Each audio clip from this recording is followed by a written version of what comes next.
always been interested in this, being a teacher coming to Tibet, coming to Tibet, then telling him not to teach Tantra, not to give ordination. Right. Could you, what I gather is, because Liu Mei and all these other people were coming back from Eastern Tibet, having rejuvenated monastic ordination. Right. And so was that the main reason that they wanted him to really, reestablish monasticism and ethics and ground people, or what was going on? That's my sense. I mean, that's certainly the traditional narrative about Atisha. I think as you find it probably in the Blue Annals, certainly in Geluk accounts of what he did and said and thought.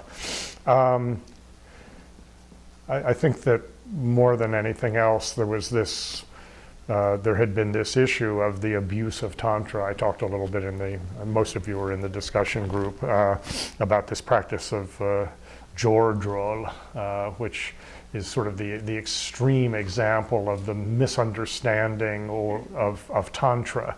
Jor meaning sex. It means many other things, but it was taken to mean sex. And drol, which means liberation on one level, can also mean killing. And this was probably the extreme end of the types of abuse that were being witnessed. So he, in this sense, he was, at least according to traditional narratives, part of a larger reform movement that wished to reestablish the Vinaya, reestablish monasticism.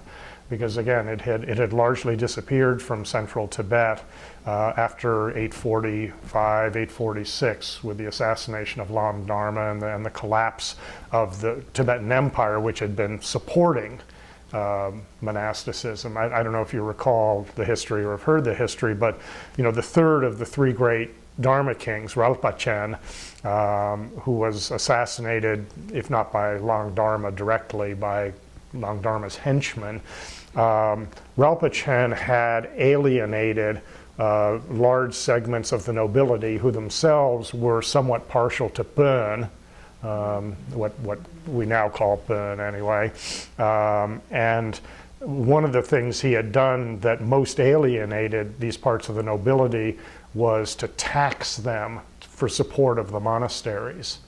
I've forgotten, I think if I remember the particulars correctly, each household of a certain degree of wealth had to support 7 monks. And so, this was something that the anti-Buddhist element in the nobility could play on. We're being taxed for this. And so Rinpoche was assassinated, but in turn then a Buddhist monk assassinated him. And at that point, the whole thing fell apart. So there were these century and a half of, a fair amount of chaos in central Tibet. Most monks and nuns tended to disappear, not in our modern sense of that word exactly, but they went back to lay life. And again, it was only particularly in eastern Tibet, that the monastic vows were preserved with any fidelity. And so what Ron Davidson calls the Tibetan Renaissance was this process of reintroducing to central Tibet institutions and practices that had fallen into some disrepair, and along the other side of that was that tantric practices kept getting introduced and kept being misunderstood, and without any kind of institutional check on what this stuff actually meant, it's easy to see how it could be abused or misunderstood. Does that help a little? Yeah, but it just always amazed me that they, because we're taught so much about respecting our teachers, and the teacher's so highly esteemed, right, that they would say, don't teach this. To me, it's like, wow. Well, and we invite you to come, but we're going to control. Yeah. We're going to control you. Yeah. But I think when you read it's very interesting to read in something like the Blue Annals. It's this immense book translated by George Roerich, 1949. because you begin to see that there is a theoretical level on which, of course, we all respect our teachers. And then there's the level of real life in which there is politics going on, there are social concerns, and you know, I don't know if it's a question of disrespect, but it's probably manipulation to some degree. You know, I mentioned before Zhang Rinpoche, the head of the Tselpa school, who had an army. You know, it's one of the things that when I first got to grad school, I was fresh out of Kopan, I'd shaved my head. Tibet was this magical land on the roof of the world that was a zone of peace. And then one of my grad school professors sat me down, and in the course of about several of us sat down with him, and in the course of about 3 hours, he just spelled out Tibetan history for me. And it was like, oh. Really? Okay. They're human beings too. They, as you all chanted in such a lovely way after the donation of the food, we're imperfect beings, and Tibetans are imperfect beings too. So, yeah, guru devotion, like so many Buddhist virtues, is an ideal that is sometimes perfected and sometimes not perfected. Yeah. Yeah. So, for not teaching Mahamudra to the Tibetans, you said that it was Drome that suggested that? Sorry? Drome. Yeah, Drome Trungpa. So he was Indian, wasn't he? No, he was Tibetan. He was Tibetan. Yeah. Okay.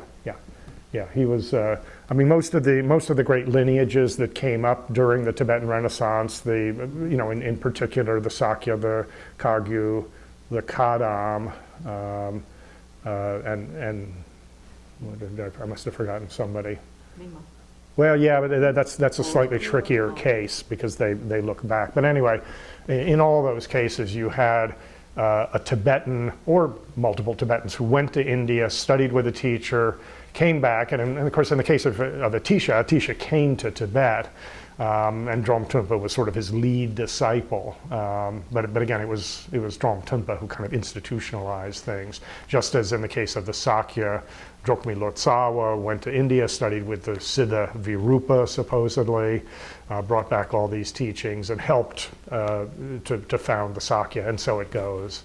So was it his close disciples like that also that were asking not to teach Tantra? I don't know about the other disciples. The story, I think... Like he was a close disciple, I guess what I'm thinking is, did the Tibetans at large say, we don't want Tantra, or was it close disciple? Oh, I think it was a close disciple. People. No, it was also some of the monks from eastern Tibet who had just gotten reordained. So they were instigating. And they were coming back. They wanted to set up monasteries. Right. So it was in the air. But I mean, if I was a sociologist, I'd say it was the elite, the kind of old guard Buddhist elite that was pushing for this.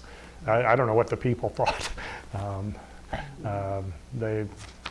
Some of them had been fairly enthusiastic for Tantra, again, whether rightly or wrongly, or comprehending or not comprehending. Like Mahamudra, with Drome saying don't teach that to these people, he obviously knew what it was, so he was being taught it. Probably, yeah, I'm sure he knew enough to know. I mean, he knew enough to. It was specifically about the songs of Saraha. At least that's what the Blue Annals says. And it's very clear if you read those on a literal level, you've got problems. I mean, Drome almost certainly understood that there was another level of interpretation, but he thought, the people aren't ready for this. So, yeah. Any other leftover questions from this morning before we finally get to the Geluk? The moment you've all been waiting for. I have a question. Yes. I don't know what the student means after, so what's the difference to yoga Tantra? So there are different.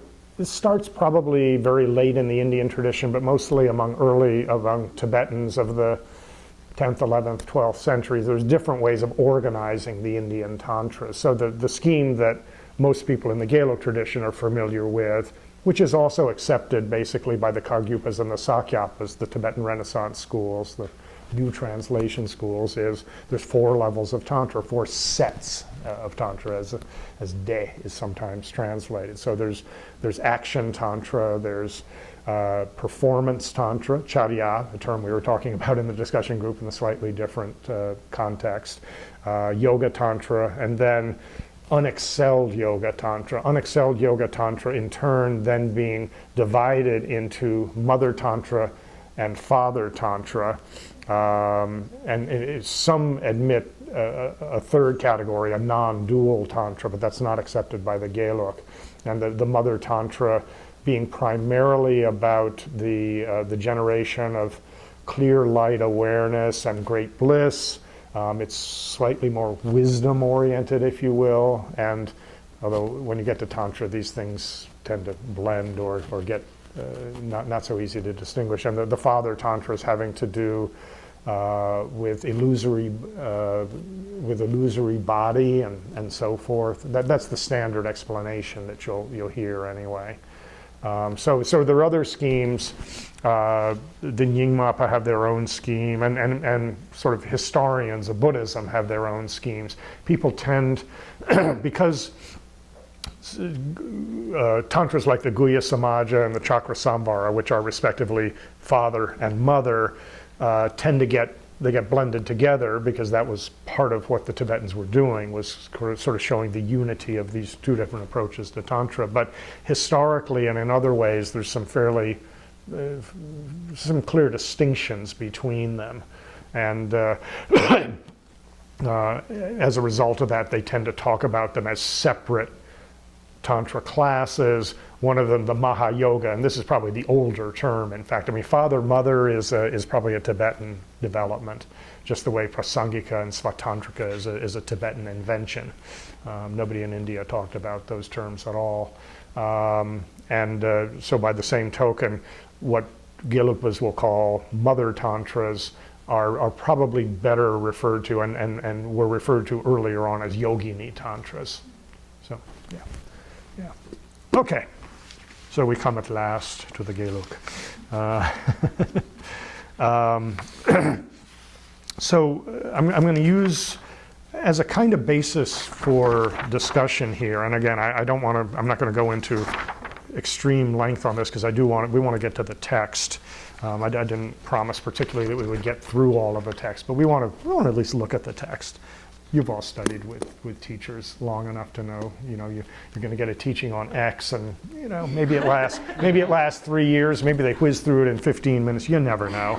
So that's the only sense in which I can be compared to any of your teachers, is that I have no idea how much we're going to get through of any of this. Anyway, I think the key, I kind of ended this morning by making the observation about the possibilities of synthetic or syncretic traditions, and the debate, we might say, about whether the Gelug Mahamudra tradition is that or not. I'll just address that very briefly and then move on, because I don't think it's actually a huge matter. It all hinges, but both of the texts that the first Panchen Lama wrote down about around 1600, the root verses that we'll look at, and an auto commentary, i.e. a commentary he wrote on his own text, use the term Geden Kagyu to describe this particular Mahamudra tradition. So Geden, or Genden, probably is the way it's pronounced more properly, is another name for the Gelug. It means possessing virtue, just like Gelug is the virtuous system. Ge is virtue, Gewadi, Nyududag, and so forth. Kagyu is the tricky word here. We hear the phrase Kagyu, and we immediately think of this order and the suborders within it that featured Mahamudra as central to view, practice, and result, and so forth. But Kagyu, in fact, is the reason those orders were called Kagyu is simply because the early masters of it were proponents primarily of an oral transmission, and that's what Ka means, like oral or spoken generally, and Gyu, which of course is a rich and complicated word, but with a never mind. I won't get into the Tibetan of it. It's not to be confused with the gyu that means Tantra, which is spelled the same way as the gyu that means mental continuum, but it still is cognate with all of those. So gyu in the sense of lineage or transmission. So the question is, when the first Panchen wrote down his Mahamudra instructions, did he think, oh, I'm writing about the precious Mahamudra tradition of the Genden, i.e. Geluk, and the Kargyu as two orders? Or was he just writing down the precious Mahamudra instructions of the oral transmission of the Genden, i.e. the Geluk? Yeah, so that's the linchpin of this particular debate, and it has resonances that I'll talk a little bit about in the kind of history of how this developed after the first Panchen Lama, and as I mentioned, perhaps mentioned this morning, His Holiness the Dalai Lama does think of it as Genden Kagyu, and in his book he does give a variety of reasons, including the fact that the Gelugpas got their Guhya Samaja transmissions, and Guhya Samaja is central to Gelug Tantra ways of thinking, got their Guhya Samaja transmissions through the Kagyu, and of course the first Panchen actually cites quite a number of Kagyu sources and meditation techniques, both in the root text and then especially in his commentary. But whether that is enough to make it a kind of joint tradition is open to question. And I'm going to kind of hold off on saying more on that now, because there will be a point where where I think the first Panchen Lama kind of tips his hand and indicates that it in fact is a Gelug tradition. Later commentaries, it's pretty clear that it's a Gelug tradition, but of course commentaries are not always reliable. I will say that although I respectfully disagree with His Holiness on this particular interpretation, Thupten Jinpa's on my side, so we've had some discussions about this, and he's got a great interest in all this material as well, and so we'll just leave it at that. I wrote an article long ago. It was actually in a volume honoring Jeffrey Hopkins, I think, when he Changing Minds, that kind of gets into a bit of this and some of the sources. But so that's sort of an entryway into this. And just to reiterate a point I made this morning as well, that everybody who came along in Tibet after the 11th century had to deal with Mahamudra in some way or other. And it is intriguing that eventually this worked its way into the Gelug. Even if the Kadam, which was this kind of direct ancestor of the Gelug, really didn't talk about it much. Even if the Sakyapa, who, they had their own ways of talking about the same things, but they strongly rejected the idea that there was any such thing as Sutra Mahamudra, and many of Tsongkhapa's most important teachers were in fact Sakyapas. Rendawa, for instance, his first great teacher on Madhyamaka matters was a Sakyapa. His great disciple Gyaltsab Je was a Sakyapa. I mean, the Sakyapa was the great kind of intellectual tradition of Tsongkhapa's day. So in spite of the fact that in many ways Tsongkhapa's views were shaped above all by Kadam and Sakya, and Mahamudra didn't figure all that strongly in there, nevertheless, there eventually arose this Gelug Mahamudra tradition. Now this begs a bigger question, which is, did Tsongkhapa actually teach this? Yeah. So the tradition, I'll give you the traditional story, and then I'll just say a little bit about ways we might think about answering that question. I think you're all probably generally aware, and if you've looked at the lineage chart, you'll know this even if you weren't aware before, that there are a couple of different, there's two lineages or two sets of transmissions that are described for this Geluk Mahamudra practice. Again, the first Panchen Lama is, everybody agrees, the first one to write it down. There's no dispute about that. So nobody has ever argued that Tsongkhapa wrote down this particular instruction. But it's been assumed by all Gelugpas, really, from a historian standpoint, at least from the time maybe of Ensapa or the first Panchen's teacher Kedrup Sangye Yeshe, not quite sure. It's been assumed that there was some sense that all this went back to Tsongkhapa. Now the whole bracketed comment from the historian for a moment, okay? The whole question of lineages, which are, we know, vital and precious, from the historian's point of view, when you begin to dig into the histories of lineages and how they're constructed, it's not so simple. For one thing, it's very clear, and this is not to get overly cynical about the way religious groups work, but there's a great power and prestige to being in a particular kind of lineage. Remember that lineage for most Buddhists substitutes for what most people have as family. Not that Tibetans don't have families, but when you become a monastic, in principle, you leave behind your biological family and you enter a new family. And certainly in Tantra, above all, the kinds of transmissions are vitally important. If you receive a teaching, you receive an initiation, it has to be traceable back eventually to a Buddha. And there is great prestige in particular in being able to include in a lineage famous masters of long ago. And if the chronology doesn't seem quite to fit, well, you can bend chronologies, as is in the case of the lifespan of Nagarjuna, say.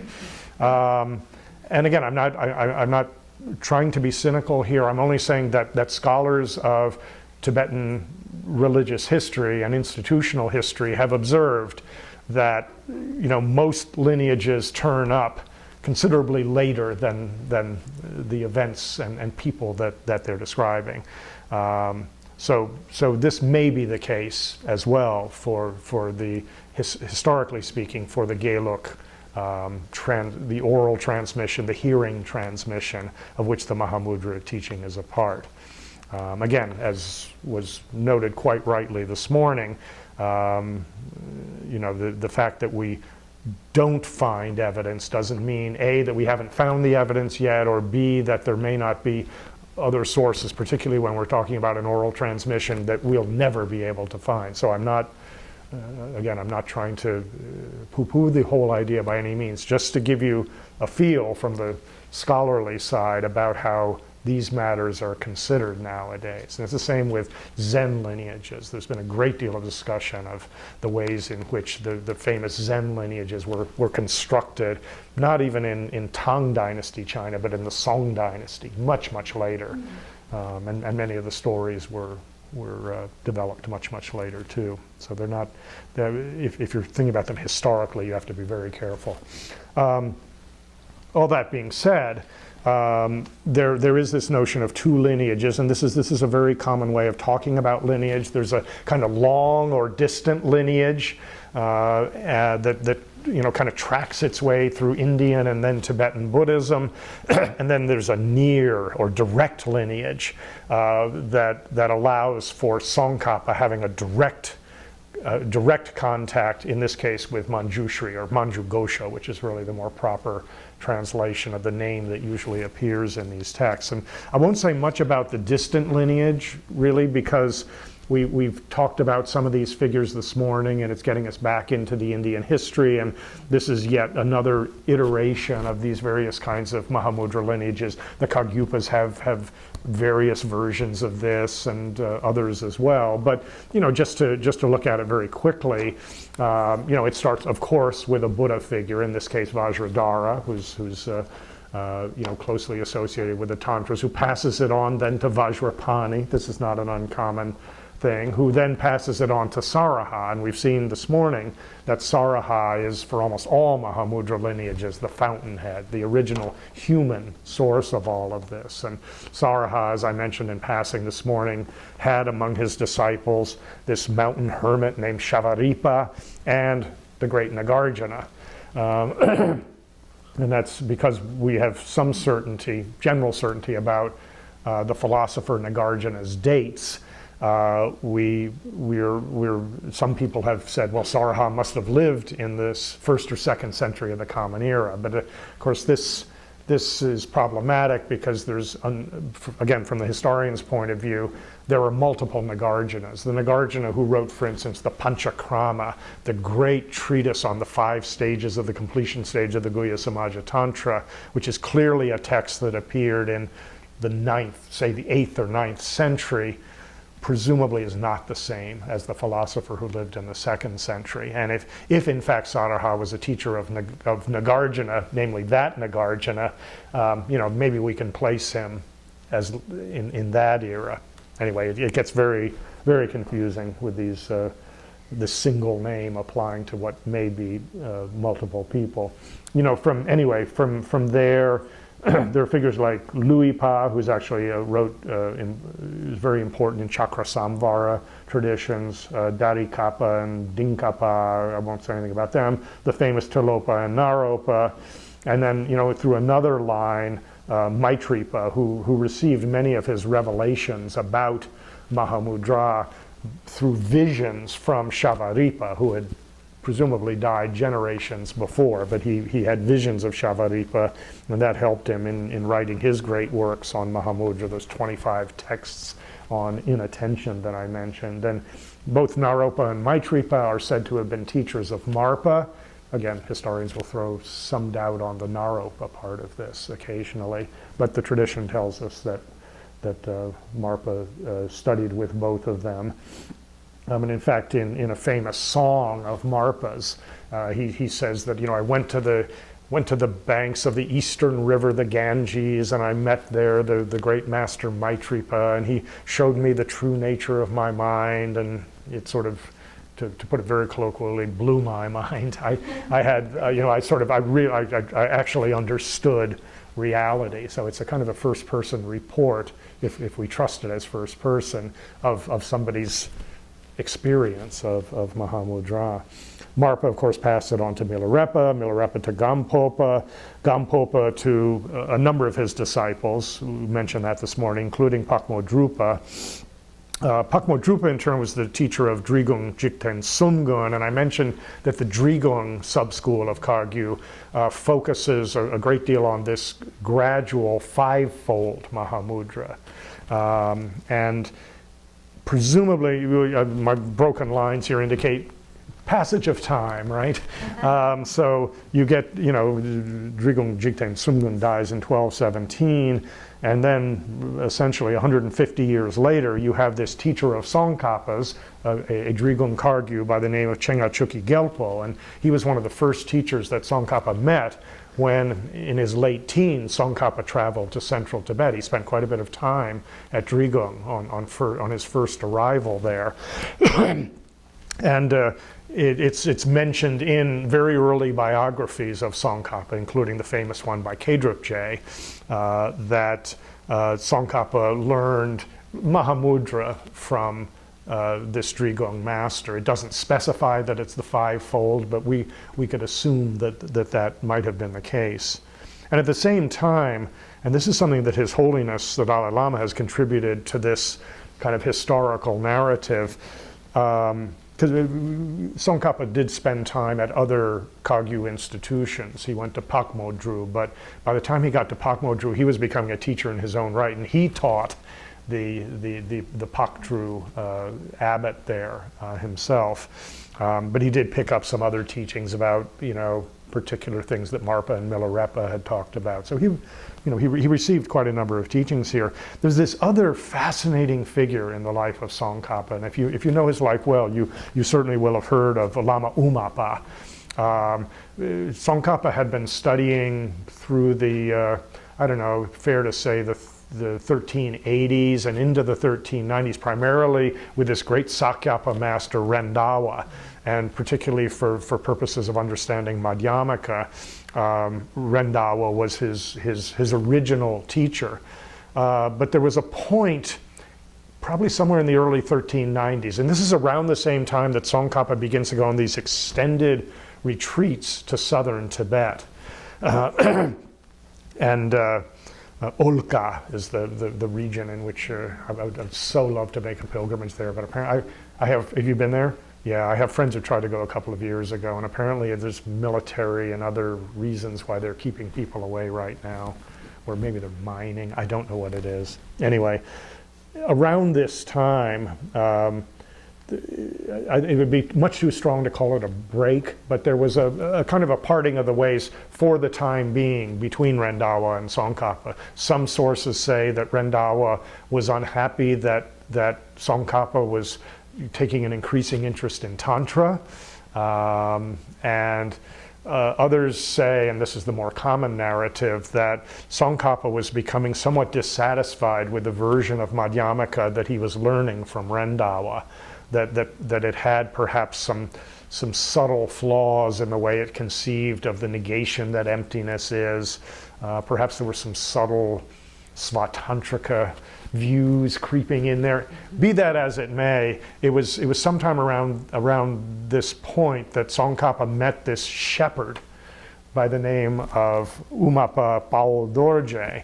And we don't know a lot about Umapa, but he was a visionary, for sure, charismatic, visionary, maybe not, classically, scholastically educated, but he actually had access to Manjushri, and he also is said in some sources to have studied with a Drukpa Kagyu master by the name of Barawa Gyaltsa Pelsang, who therefore was part of the Drukpa Kagyu lineage and therefore part of the larger Kagyu Mahamudra discourse. And without going into the particulars of this aspect of the Drukpa or anything, it's possible that Umapa, quite apart from his main role in Tsongkhapa's life, which was to serve as a medium for Manjushri, he may have imparted to Tsongkhapa certain Mahamudra teachings that he had received through this Drukpa line. Again, this is something His Holiness has talked about a bit, kind of digging around in the text. Be that as it may, after a time in which Umapa served as a medium between Manjushri and Tsongkhapa eventually gained the power to have direct access to Manjushri. And of course it was in that setting, and now I'm kind of shifting over to the other side here. It was in this context, sometime in the 1390s, probably during these retreats in southern Tibet, that Tsongkhapa not only had visions of Manjushri, but of other figures as well. And some of you, again, who are familiar with J. Rinpoche's life will know that the kind of climactic moment that led to his final realization of emptiness after he cleared away these mistaken ideas was a dream actually not of Manjushri, but a dream of Buddhapali, actually a collection of 5 Madhyamaka pundits from India, and most notably Buddhapalita, who is effectively the first prasangika. Most people kind of give credit to Chandrakirti, but Chandrakirti, you may recall, was defending Buddhapalita's interpretation of Nagarjuna over against the Svatantrika interpretation of Bhava-viveka. So Tsongkhapa has this vision of Buddhapalita who blesses him, and Tsongkhapa has kind of been in the, I think maybe, I'm speculating and imagining a bit here, okay, but Tsongkhapa had been reading late at night in Buddhapalita's commentary on Nagarjuna's basic text, and Buddhapalita comes in the dream and blesses him, and he when he wakes up, he goes back to the passage where he'd fallen asleep, and I can't tell you right off the top of my head which passage it is, but it's in the Madhyamaka Karikas and Buddhapalita's commentary, and suddenly it's like it all makes sense. And he has and it's really, and it's after this that he kind of comes out of retreat, begins writing in earnest. He writes the famous poem in praising the Buddha for teaching dependent origination. And it just, next thing you know, it's the Lamrim Chenmo, and then the Ngakrim Chenmo, and then all these great Madhyamaka texts, and then the Tantric texts, and it just opens the floodgates for Tsongkhapa. One of the things that supposedly happened in the course of these visionary encounters he had during this period was that Manjushri bestowed upon him a special set of teachings that eventually came to be called the Genden, or the Ganden, or later the Ensa Nyengyu. Nyengyu is a term in Tibetan, some of you will be familiar with it, some of you may not be, that means a hearing transmission, an oral in the sense of A-U-R-A-L transmission, an ear transmission. People will sometimes translate it or gloss it as ear whispered transmission. And this transmission included in it various teachings on Guru Yoga, teachings on Chö, which had worked its way into the Gelug through other sources, from the other teachers that Tsongkhapa had. Perhaps some teachings on the relations among different tantric deities, and, crucially for our purposes, a Mahamudra teaching. So this is said to be the source of it. And it wasn't just that Manjushri imparted to Tsongkhapa this teaching in an oral sense, because this is an oral transmission, whether you spell that O-R-A-L or A-U-R-A-L. He also bestowed upon him the Tibetan for this is Tulpe Lekbam, an emanated or magical book that contained all these teachings. This is a kind of it plays in interesting ways with Nyingma notions of terma almost. It's got parallels there. Be that as it may, this magical book was possessed by Tsongkhapa. And again, when we're talking about an emanated book, whether you could go over to a library shelf and find it, I'm not entirely sure. But it's certainly part of the tradition about this that it was handed on to Tsongkhapa, who in turn then handed it over to one of his close disciples who had gone on retreat with him, right? I've forgotten the number of disciples now that was it 8 or 9? 8, yeah, these eight disciples who went on retreat with him over the course really of several years. Not that it wasn't ever interrupted, but so this figure, and again, if you look at under Tsongkhapa at number 4 in this lineage, because of course it starts with Vajradhara and Manju Gosha, in this case Tokten Jampel Gyatso, whose lifespan more or less coincides with Tsongkhapa, so they were actually contemporaries, but Tsongkhapa was his teacher. And Tokten Jampel Gyatso actually wrote an important biography of Tsongkhapa, and of his early disciples. It would seem that Tokten was the one Tsongkhapa may have felt closest to. Anyway, whatever the case, Tsongkhapa bestowed then the magical book, or the emanated scripture, many ways you can translate it, and the various instructions on Tokten Jampel Gyatso. And because this is the particular, this is the type of lineage that is only passed from one teacher to one disciple at a time, at least in the early history of the tradition before the first Panchen Lama, well, then Tsongkhapa had already passed it on. So there's this very interesting later issue that comes up as to, but where's Kadrup J in all this? Wasn't Kadrup J the heart disciple of J Rinpoche?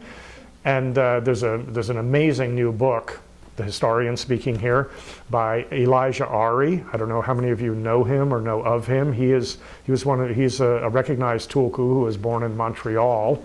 Went and lived at Sarah J for many years, left the monastic life, is married to a French woman, lives in Paris. His dissertation for Harvard, now out as a book entitled Authorized Lives, looks at the early history of the Gelug, and in particular certain doctrinal and other struggles that occurred in the tradition. And for our purposes, the important point he makes is that the idea of Kedrukje as Tsongkhapa's heart son is clearly a later development.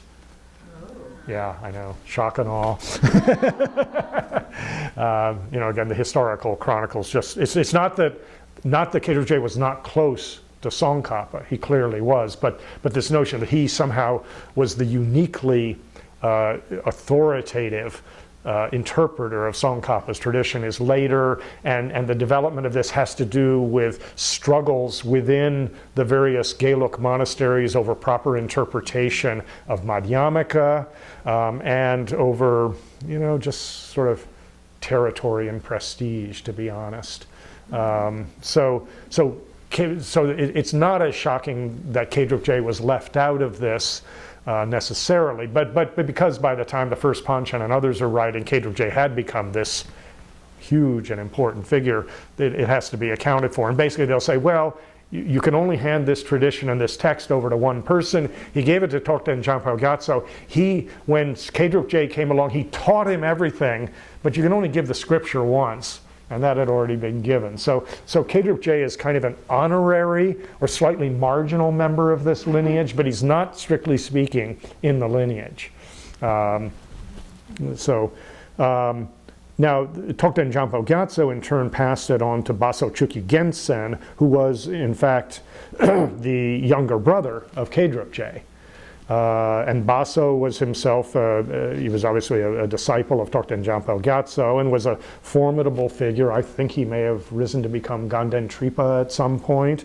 Anyway, he carried this tradition on, and later on in his life he encountered a strange young man that goes under the name Drupchen Dharmavajra or Chukyi Dorje in Tibetan, who is said in the tradition not to even be an ordinary mortal. He was a great siddha, and so whereas we have firm dates for most people in this tradition, we don't really have firm dates for Chukyi Dorje, because as an enlightened siddha, he's sort of birthless and deathless.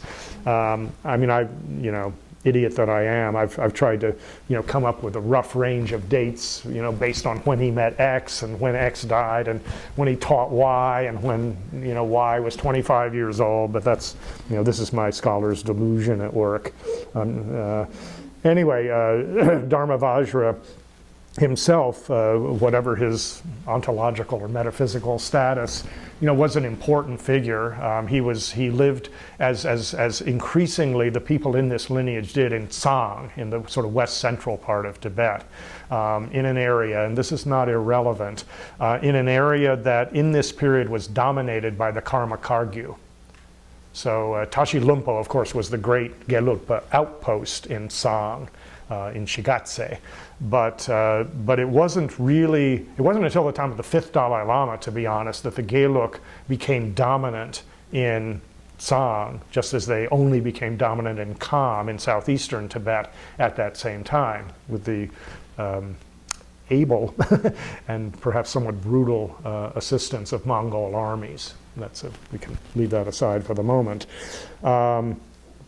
Anyway, Chukyi Dorje or Dharmavajra is a figure who seems to have, he's said to be the origin of one of the very important kind of meditative practices that I think all of us have been involved in at some point, which is the visualization of your own root guru, and this is the case in, say, the Lama Chupa, as Lama Losang Tubwang Dorje Chang. This is what's sometimes called the triple stacked or the triple decker being or person. I've forgotten the exact Tibetan for it, but it's, of course, your guru in the form of Tsongkhapa. At Tsongkhapa's heart is Buddha Shakyamuni, and at Buddha Shakyamuni's heart is usually in Yapyum form Vajradhara and consort. And then of course there's a hung at the heart of Vajradhara, and it goes on from there. But he's said to be the originator of this particular element of Guru Yoga practice, but also, of course, to have transmitted Mahamudra and Guru Yoga and probably Che. to his, one of his important disciples, Gyalwa Ensapa Losang Dundrup, again, who was from Tsang, and who, in his own way, like his predecessors, was well trained in scholarship. All these are Gelug monks. They know their Dura, their Lorik, whatever it may be. But they also were strongly inclined towards the yogi's life. And even Baso Chukyi Gensen, who, if I remember the story correctly, and I might not be getting this exactly right, didn't really want to be Gamden Tripa, have this high administrative post, but he sort of couldn't get out of it. And this is a story that continues to the present day. I have known geshes who were in line to be X or Y, and they'd confide to me. I mean, in one case I can say this anyway. I really don't want this, but it's sort of Well, yeah, he's a classic example. I'm actually thinking of somebody else, and Geshe Zopa managed to, if you will, evade it by just staying in America. This other Geshe couldn't get out of it, and he rose to a very high post. Anyway, but they had this strong inclination toward the kind of peripatetic yogi's life. And so they would they would do their scholarly studies, they could debate in the courtyard, they could administer a monastery, but they kind of really they actually identified with Milarepa. They liked the idea of being out kind of wandering from cave to cave and doing these profound practices from the oral transmission. And Gyalwa Ensapa was a classic example of this. He left us many important texts. He's got a great commentary on the 6 yogas of Naropa, among other things, some spiritual songs, some writings on Madhyamaka view and so forth. But he also spent time, many years, if you add it up, in these retreats out in the wilderness of Tsang. And this is a kind of common theme in these figures, particularly in the early part of the tradition. Later on, it becomes more regularized, more monasticized, more institutionalized, maybe. But these were figures who deeply identified with the kind of images of Mahamudra practitioner that we've all become used to. Again, with Milarepa as kind of the classic example. I should mention, by the way, that if you haven't ever read Jan Willis's wonderful book, Enlightened Beings, which is the most detailed set of biographies we have of these figures, do so. She's a wonderful writer, as you probably know, and she translated the biographies of the 7. Well, really, to be honest, the 7 human figures in this lineage, as written down by Yeshe Geltsen in the 18th century in his massive collection of biographies of the Lamrim lineage. Lamrim is taken in a very broad sense here. I mean, what Gelugpa didn't learn Lamrim anyway, so it means he writes a biography of pretty much every Gelugpa, and she translates those. Anyway, so Gyalwa Ensapa then passes it on to one of his disciples, Kedrup Sangye Yeshe. Again, a figure who didn't leave us a lot of writing, but he left us some spiritual songs. One of those spiritual songs is actually quoted in the root text of the first Panchen. And Kedrup Sangye Yeshe, in turn, then passes it on to his disciple, Losang Chukyi Geltsen, or Gensen, who is, depending on, this is, okay, historical footnote, just for clarification purposes, what's the number of the Panchen Lama that is currently in dispute? 17. No, that's Karmapa. The Panchen Lama what's the number of the Panchen Lama that the Dalai Lama disagrees with the Chinese about? 11, exactly. Well, if you count back from 11 back through the previous Panchen Lamas, turns out that Losang Chukyi Gensen, whom we mostly refer to as the first Panchen Lama, was the 4th. Because he himself is believed to be, later was believed to be a reincarnation of Ensapa, And Ensapa, in turn, was said to be a reincarnation of a figure I'm sorry, I can't remember the name of right now, who in turn was said to be a reincarnation of Kedrukje. So, you know, Chukyi Gensen was the first to be designated as the Panchen Lama, and so people tend to refer to him that way, but the numbering system breaks down a little bit because it depends on which track or enumeration you're following. Okay, end of pedantic footnote. Panchen Chukyi Gensen is one of the great figures of his era. He left us a massive autobiography, which was actually only completed after his death by his incarnation, the second Panchen Lama, Losang Yeshe.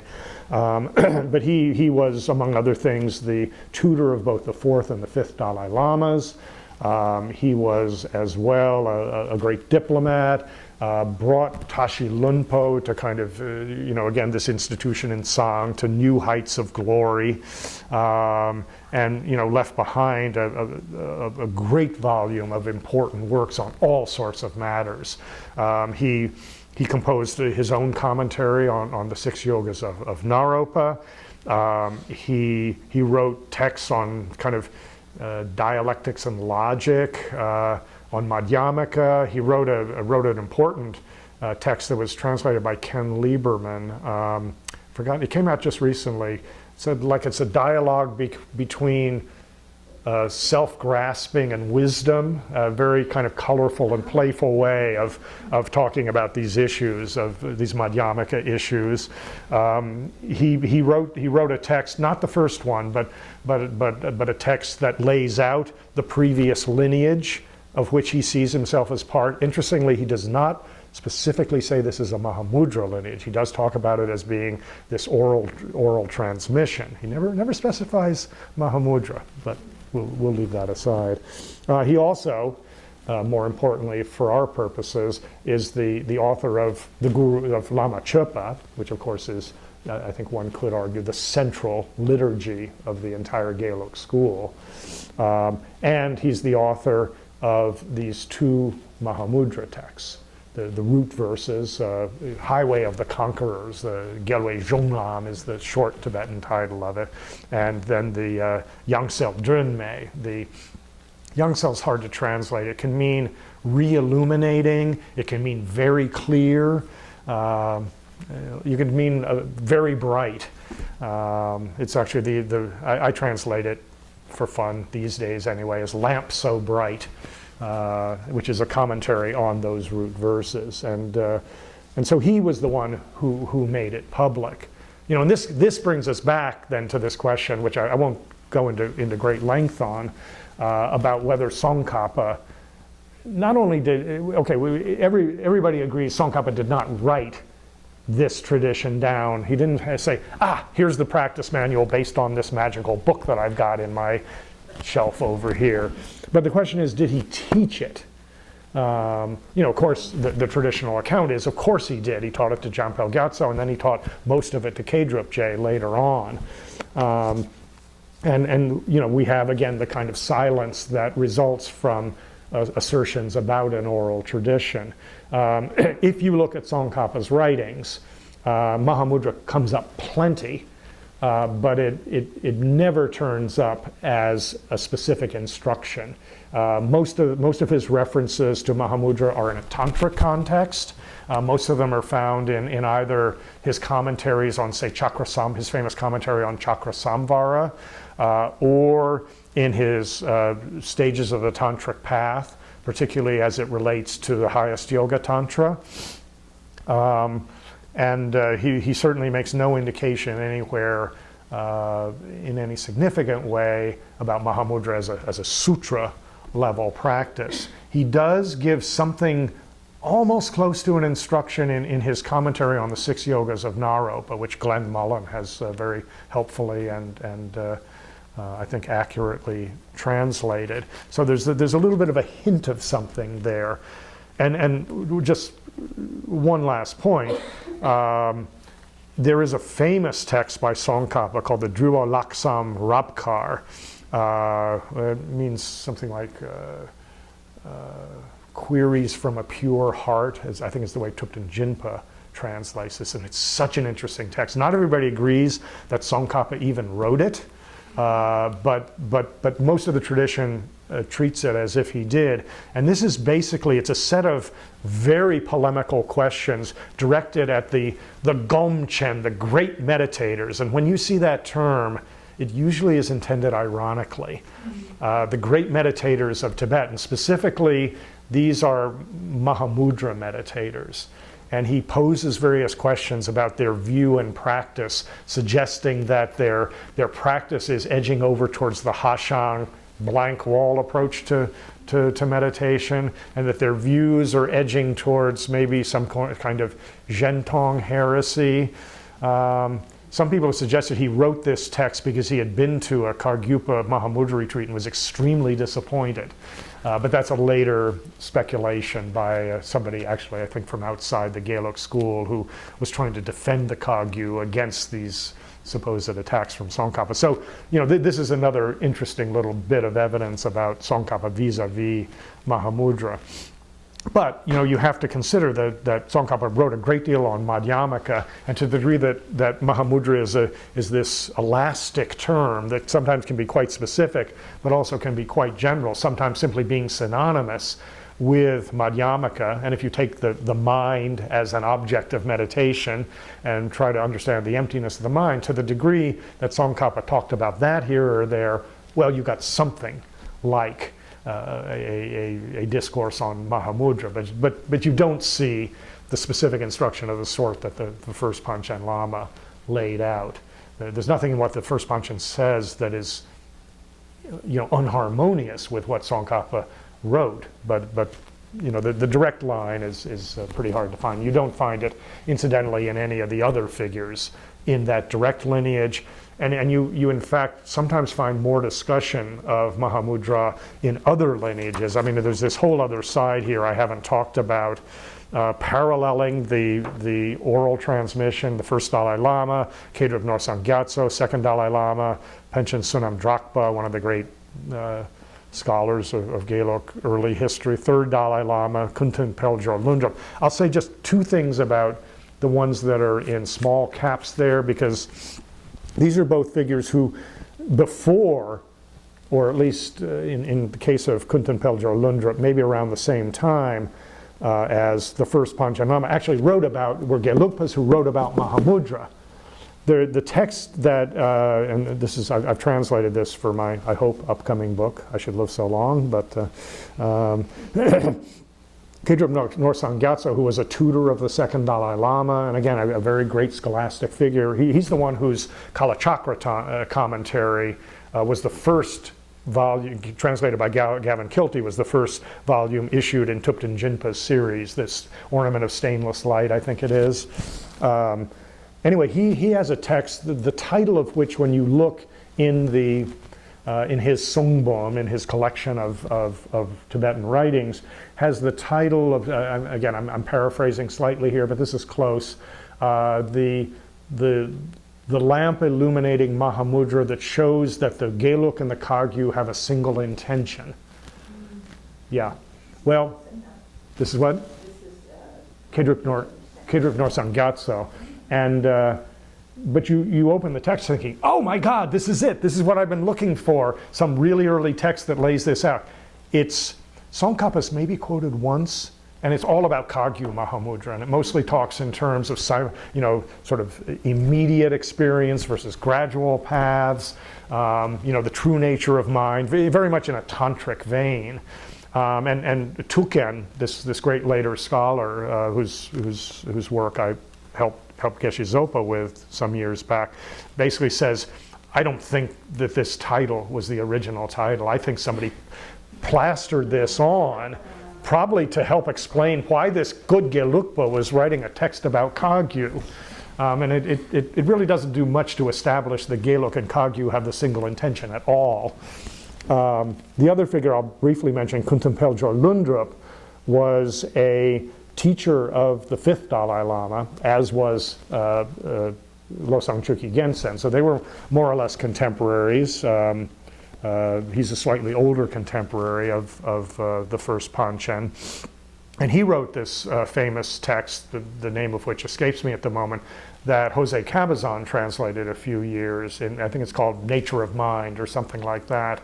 And it's a text that, and again, it explicitly says this is a text that is going to interweave the understandings of reality and of practice found in Dzogchen, Mahamudra, and Geluk. And you think, this is so amazing. Scholars do this all the time. You think, I've got this little cartoon outside my office, which is an old New Yorker cartoon. There's this kind of disheveled guy with very little hair and glasses whom I seem to resemble more and more every day. He was surrounded by books, and there's a stack of papers, and he says, my God, for a moment there, it actually all made sense. It's like, then the river keeps going, and it doesn't. Anyway, if you look at the translation, it's a wonderful translation. His Holiness did an introduction to it as well. It turns out that this is really mostly about the relation between Mahamudra and Dzogchen. Really, probably more Mahamudra than anything else, and it's the author was clearly conversant with the kind of manuals that had been written during that great 16th century efflorescence of Kagyu. And the Geluk kind of sneaks in at the end, and it strikes me, again, perhaps I'm being too cynical, as being rather cursory, like an afterthought almost. So these two texts that you think, this is where we're going to get this synthesis or get this sense of harmony, they don't quite deliver, it seems to me. Anyway, I'm just going to say a few things. We could be doing worse. A few things about the later part of the tradition, and I really don't want to go into this in a great deal of detail, even though most of the literature we have about Geluk Mahamudra comes from after the first Panchen Lama. After all, he was the first to publicize it, to write about it.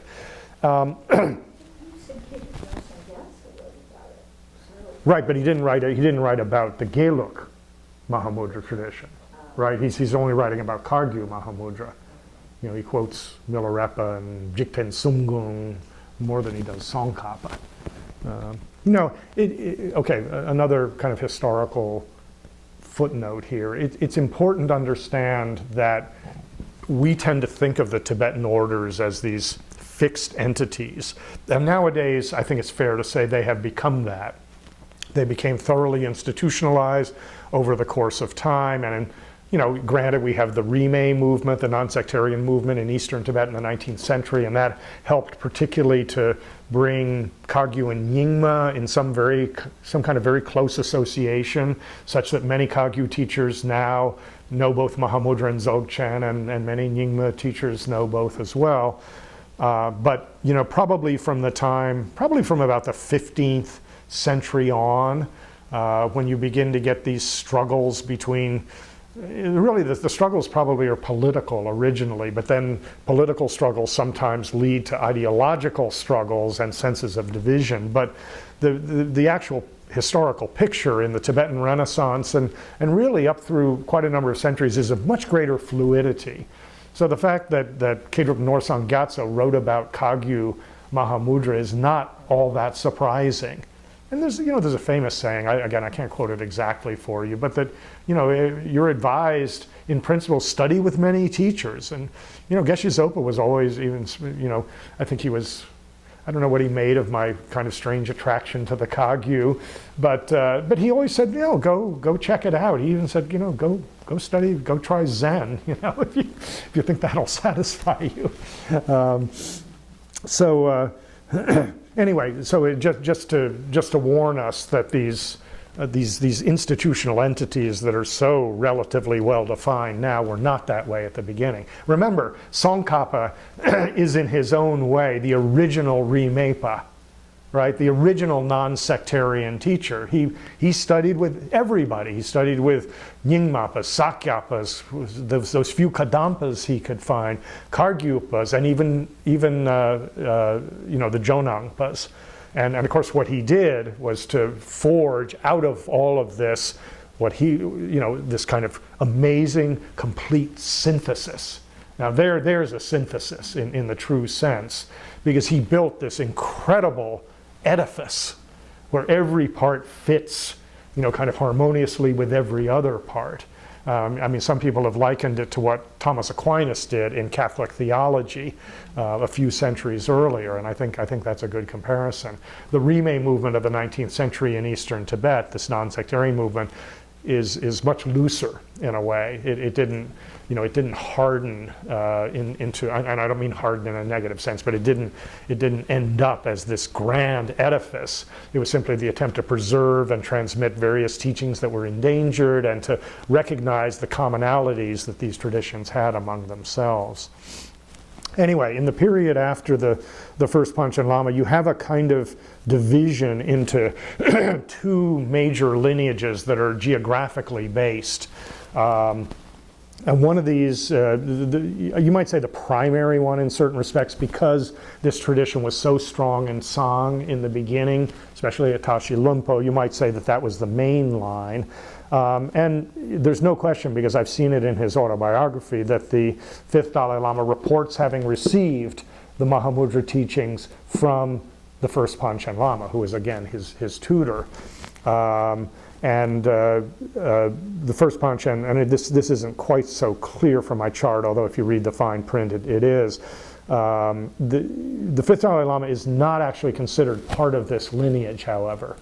And there's something interesting with this, because the fifth Dalai Lama, who is of course a great political figure, a great literary master, great philosopher, great poet, wrote this massive autobiography, he was actually quite critical of the whole idea. He received the teachings, but he says somewhere in his autobiography, and remember, keep in mind, the fifth Dalai Lama was very partial to Nyingma and to Dzogchen. He had this whole side of him that received teachings from a number of different Nyingma masters, and he had these visions and so forth. But he said something about, why do we want to go around mixing with the Kargyupas? So he read, I think he read or interpreted the first Panchen's text in a way, the way the current Dalai Lama does, as an attempt at kind of bringing the Kagyu into the fold, or mingling, as he said, mingling with them. And here you've got to remember the political point I made earlier, namely that the dominant political force in Tsang, even at the time of the early life of the fifth Dalai Lama, was the Kagyu. So they were his political enemies, the Karmapas in particular. And again, I don't want to go so far as to suggest that political considerations would affect his attitude toward a meditation tradition, but the Kagyu institutions as a whole were something that did not seem to interest him a great deal. Let's just put it that way. So I don't know that he's left out of the lineage because of that, but he was overtly critical of it. And in fact, the Panchen passed it on also to Drupchen Genum Geltsen, who was older than he was, but you can see that by the dates, by 40 years, and was a teacher of his who then became a disciple of his, very much the way Rendawa was originally a teacher of Tsongkhapa and then became a disciple of Tsongkhapa. You know that the famous Miksema, right? And so forth, which is chanted especially at various times, Namchu, Losar, and so forth, was the story about this, and please correct me if you know better than I on anything here, was originally composed, I think, by Tsongkhapa to honor Rendawa, who then turned around and said, no, it's all about you. So it was kind of a nice story there. Anyway, the Panchen passed it on both to his former teacher and then disciple, and to one or two other figures. Panchen had a very long life, so he passed on to a number of figures, and it kind of trickled down through the years, and eventually various people, again those in small caps, wrote commentaries on his original text and talked about it a great deal. I'll come back to Kachin Yeshi Geltsen in just a moment. I've already said that he did a great deal in the 18th century to kind of publicize, systematize, and otherwise, make this tradition really powerful and popular. And he also wrote these biographies that Jan Willis translated, some shorter biographies that I've translated for the book I'm working on. We'll come back to him in a bit. But I want to stop for a moment at the leading figure here. Again, he's not technically counted in the lineage that's found in the lineage prayer, and there is a lineage prayer that originally was composed by Chökyi Gyaltsen, the first Panchen Lama, and then as other masters took up the tradition, it was they were added to the prayer. So Yeshe Gyaltsen added everybody from the first Panchen up to himself. People later on added, Yeshe Gyaltsen and others, and most recently, and this may have been Lama Zopa Rinpoche even, I'm not sure, somebody added His Holiness the Dalai Lama to the tradition. And we chanted that as part of it last summer in Madison. Anyway, this figure Shar Keldan Gyatso, who is an Amdowa, and both he and his teacher strongly identified with Milarepa, but they were Gelugpas. He was a direct disciple of the first Panchen and wrote a whole amazing collection of spiritual songs that have been translated by Victoria Sujata in this very big, way too expensive book published by Brill. What is it? Songs of... Tibetan Songs of Realization, something like that. Anyway, it's her collection and study of these songs by Shar Keldan Gyatso. And he also wrote, he didn't write a direct commentary on the Panchen's root verses, but he wrote a lot about the tradition, gave his own instructions. And interestingly, in some cases, verged on a view, again, of emptiness that sounds a little bit like it's an affirming negation. You kind of read through and say, wait a minute, did he just say that? And so there were some other ideas kicking around that were not always the straight Orthodox tradition. His Holiness the Dalai Lama actually believes that there was a disciple of Tsongkhapa's, and I'm blanking on his name right now, I'm sorry, and I should have had him on the chart because he's an interesting little side note, who reputedly had a view, a view of emptiness, again, perhaps as an affirming rather than a non-affirming negation. And he believes that tradition may have kind of filtered down through the years. And that this figure, whose name I'm blanking on, was sort of vigorously opposed by Kadrup J. And if you were being opposed by Kadrup J, I guarantee you it was vigorous. If you've ever looked at his Jose's translation of the Tongtong Chenmo, the dose of emptiness, it's like every page I've got these exclamation points like, did he just say that? And this is about his opponents, and they're these brilliant put downs. He was quite. If you ever look at statues of J. Rinpoche and Gyaltsap and Kadrup much of the time has this kind of really, it's like one of those emanations of Padmasambhava, right? Dorje Trullo or something. It looks very wrathful. And then he had quite the reputation as a debater and as a polemical writer. Anyway, Keldan Gyatso wrote some very interesting things, but didn't really figure large in the lineage. The figures that do figure in this Amdo side of the lineage, for the most part, some of them are well known. Jamyang Shepa and Chanke Rope Dorje are famous for their Drumta or tenet system texts. Gunkang Tempe Drunme, who actually figures in, he figures in both sides, does he? No, maybe not. Anyway, it was a great 18th to 19th century scholar. Tuken himself, who wrote about Mahamudra in his own version of a tenet system text. Most of these people, few of them wrote commentaries that were explicitly on Mahamudra before essentially the 18th or 19th century.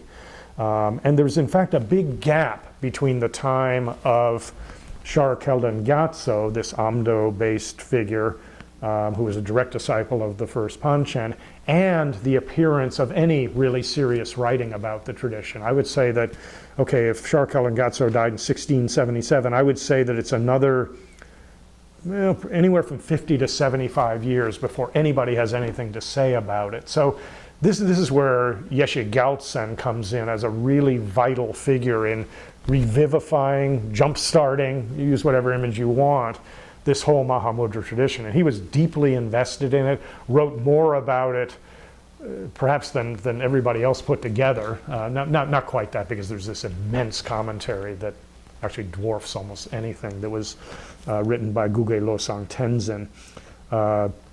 nevertheless, Yeshe Gyaltsen was the one who, he added to the lineage prayer. He wrote extensive commentaries and his own perspective on the different Mahamudra teachings and practice.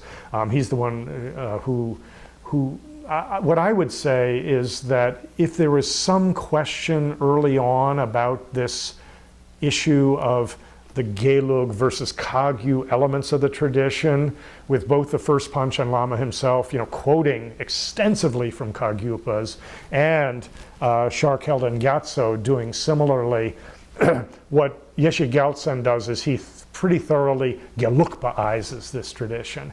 From his time on, and he's really the most influential later commentator.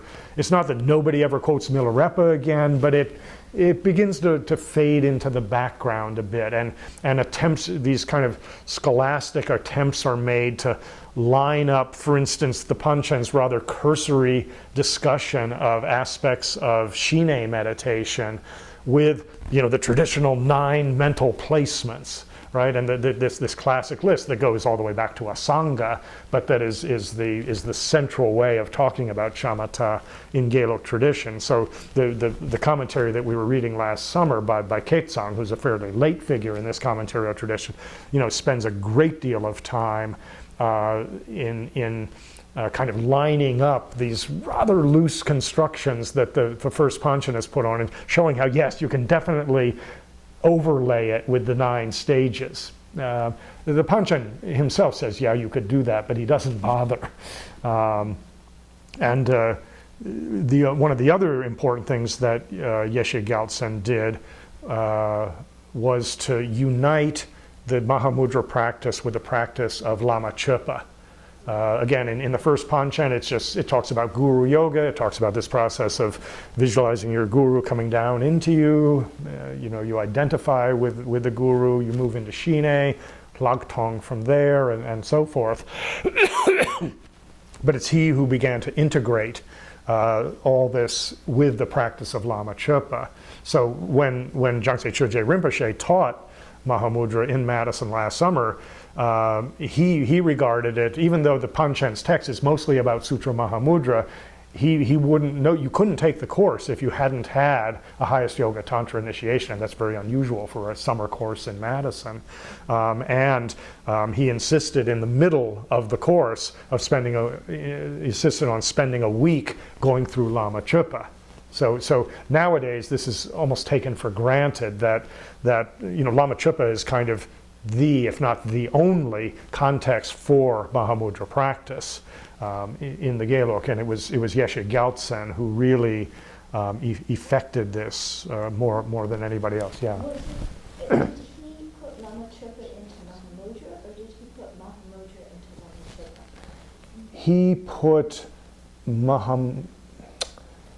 well, it's tricky, because I suppose if you look at, you can find people who do it both ways, right? I'm going to write a commentary on Lama Chöpa, and here's where you do Mahamudra, point where the Guru absorbs into you, let's say, towards the end.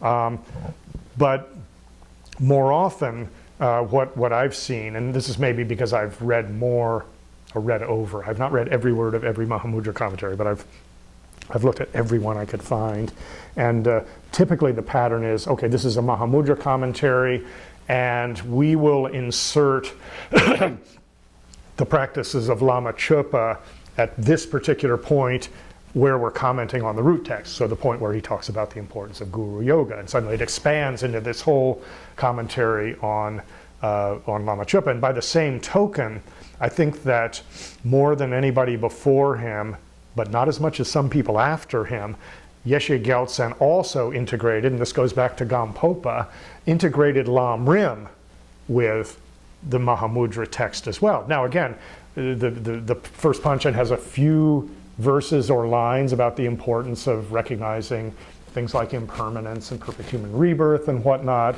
refuge, and and then he goes on, and most of his text and most of his commentary he spends on actual Mahamudra instructions. But some later, and again I think Guge Losang Tenzin is the kind of classic example of this. He wrote by far the longest commentary anybody has ever composed on the first Panchen's text. It's a text that I believe it's a commentary that he never quite completed even. And if you sort of take the Lam Rim portion of this text and the Mahamudra portion of this text, it's like this. It's overwhelmingly about Lam Rim, and you kind of say, okay, when are we going to get to the Mahamudra? Of course, that's a bad attitude, but it's like, where is it? And it does turn up eventually, but you know, he kind of adds on. So if you combine Lam Rim and Lama Chupa, you can get commentaries on this that are so heavily weighted towards the preliminaries, if you will, and not as much weighted towards the kind of core of the practice, which is Shine and Plagtong. I'll remark, and again, I may be wrong in this, and I hope I'm proved wrong when I look back at it, but I'm quite sure that Guge Losang Tenzin's commentary is so long and so complicated that he actually loses track of his own sapje, his own text divisions. That's at the very least, he lost me. And I started out with reading Gyaltsap, and Gyaltsap has a lot of sapje, and I could follow Gyaltsap. This one, maybe it was a Mahamudra leap of some sort. I don't know. Anyway, so you have these two, and I'm going to finish off here, and we'll switch over to looking at the text momentarily. My momentarilies are very long, aren't they? Take that, Sautranticus. There's duration to my moments. Anyway, these two lines kind of, come down through a number of centuries and then are reunited in the great figure of Pabonka, who, as I think most of you know, is, considered one of the great revivifiers. Not that Geluk had fallen into complete disrepair by any means. There are some very great commentators, even in the 19th century, like Ketsang and Gyalrang Sotrim Nima, Akushirap Gyatso. But it was Pabonka who, Pabonka did he wrote, of course, this great Lam Rim text, or it really was a series of oral discourses that were written down that have come down to us as Liberation in the Palm of Your Hand, one of the truly great. It stands up there with Words of My Perfect Teacher as a more recent Lam Rim kind of text. And it was also he who brought Vajra Yogini into a central place in Gelugpa meditative life. It's not that it hadn't been there before, but he had a great deal to do with that. And he also is said to have kind of reunited, not that there were big differences between them, mind you, but reunited these two lineages in himself. And he, of course, he lived to 1941. We'll just keep in brackets his enthusiasm for Dorje Shukden. That's what can we do? He, of course, was a teacher of both of the tutors to His Holiness the Dalai Lama, Trijong Rinpoche and Ling Rinpoche, and therefore passed the lineage on to them, and they, of course, passed it on to His Holiness the Dalai Lama. And so we have, if there's a single lineage holder at the moment, it is he. And as I commented this morning, he gave two very extended discourses, one on the root text, one on the auto commentary in India in the late 80s and early 90s, and that was what was edited into the book that he did with Alex Berzin on the Gelug Kagyu tradition, which again I highly recommend. Yes? Why is His Holiness name not in bold? Because I neglected to do that. Thank you. I will make a note of that. It's the slippage between my having first drafted this chart and realizing that he actually had been added to the lineage pair. I only realized that last summer, and I had not made the point of emboldening him or bolding him. The first is a verb that doesn't apply. The second is not a verb. So that's sort of where we are with that's something about the history of the tradition. Questions about that before we actually start getting into the text here? Yes, sir. So if this book got handed down, Oh, Should be with His Holiness. no, sorry. Yeah, and it occurred to me as I was yapping about something at some point here, oh, I didn't talk about that, because it's generally understood that sometime around the time of the first Panchen, maybe before, again, sources differ on this, maybe during his lifetime, it disappeared. It sort of went back to Tushita or wherever magical volumes go. So it has, and this, it may be tied in with the fact that it had been this secret text and now it was a public text. So it makes sense that it had served its purpose, and now that the tradition was going to go more public, it didn't serve that purpose any longer. So yeah, thank you for asking that, because I did neglect to continue that story. Any other questions about sort of the traditional or other forms of history of the tradition? Okay, let me take a sip of water, and then we'll begin to get into the root text. So anyway, the full name of this text is Highway of the Conquerors, Gelway Zhonglam. Zhonglam is like a main road.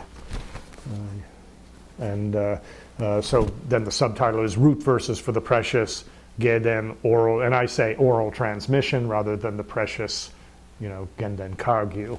But that's because of my particular stance on that question. So it begins with an invocation that we find in many of the Panchen Lama's spiritual songs as well, Namo Mahamudraya, which is of course Sanskrit. Namo is just salutations to Namo Shivaya, and Namaskar or Namaste is related to the same word. So you've seen this a lot. And Mahamudraya is simply it's the dative singular, although it's actually, it being a feminine noun, this may be a slightly incorrect form, but it really doesn't matter. Anyway, it's homage to Mahamudra, to the Great Seal. So it's not to a particular Buddha or Bodhisattva, it's to the Great Seal itself. So he starts out, at least in the root text, bowing respectfully to the feet of my peerless guru, the sovereign master and lord of adepts, who plainly teaches Mahamudra, the all-pervasive intrinsic nature of everything, the indivisible, inexpressible realm of the Vajra mind. So it's quite a beginning. His peerless guru is specifically Kedrup Sangye Yeshe, because that's the person who transmitted all of this to him, and he in turn got it from Ensapa, who got it from Chukyi Dorje, who got it from Baso Chukyi Geltsen, who got it from Tokten Japo Gyatso, who got it from Tsongkhapa. So, he's invoking a kind of lineage even without being explicit right at this moment, calling him a lord of adepts, so making the point that he's a siddha, right? He's greatly accomplished in the meditative realm, particularly in the tantric meditative realm, who plainly teaches Mahamudra. The word probably is Jenpar in the Tibetan, which can mean starkly, nakedly, plainly. In this context, plainly seems to me reasonable. And Mahamudra then is the all-pervasive intrinsic nature of everything. And of course, we all know that the all-pervasive intrinsic nature of everything is emptiness of inherent existence. But it also is, and this adds in this element of the mind, right? The indivisible, inexpressible realm of the Vajra mind. The Vajra mind, of course, being an attainment that one reaches through tantric practice, Vajra body, speech, and mind. And Vajras themselves are, of course, indivisible. A Vajra is something that's unbreakable, but it's also inexpressible. And of course, this is a common way of talking about the nature of reality, which is to say you can't talk about it, right? The term that's most often used for this notion is that it's ineffable. Can't really be spoken about, because to use language about the actual nature of reality is immediately to lie about it when we're talking about ultimate reality. After all, remember, Nagarjuna famously in verse 24:18 of the Madhyamaka Karikas says, everything that is dependently arisen is empty, and that too presumably emptiness, that's the immediate antecedent in the Sanskrit. That too is just a dependent designation. And therefore, of course, making the point that emptiness is empty as well, a vital point. Because as Nagarjuna said a few verses earlier, those who misunderstand emptiness are the worst type. As he said, it's like grabbing a snake by the wrong end, or using a mantra in the wrong way. So anyway, it's inexpressible, and yet, of course, as mystics, if you will, do everywhere, they understand that anything they say about it is a mistake, but they talk about it anyway, sometimes at great length.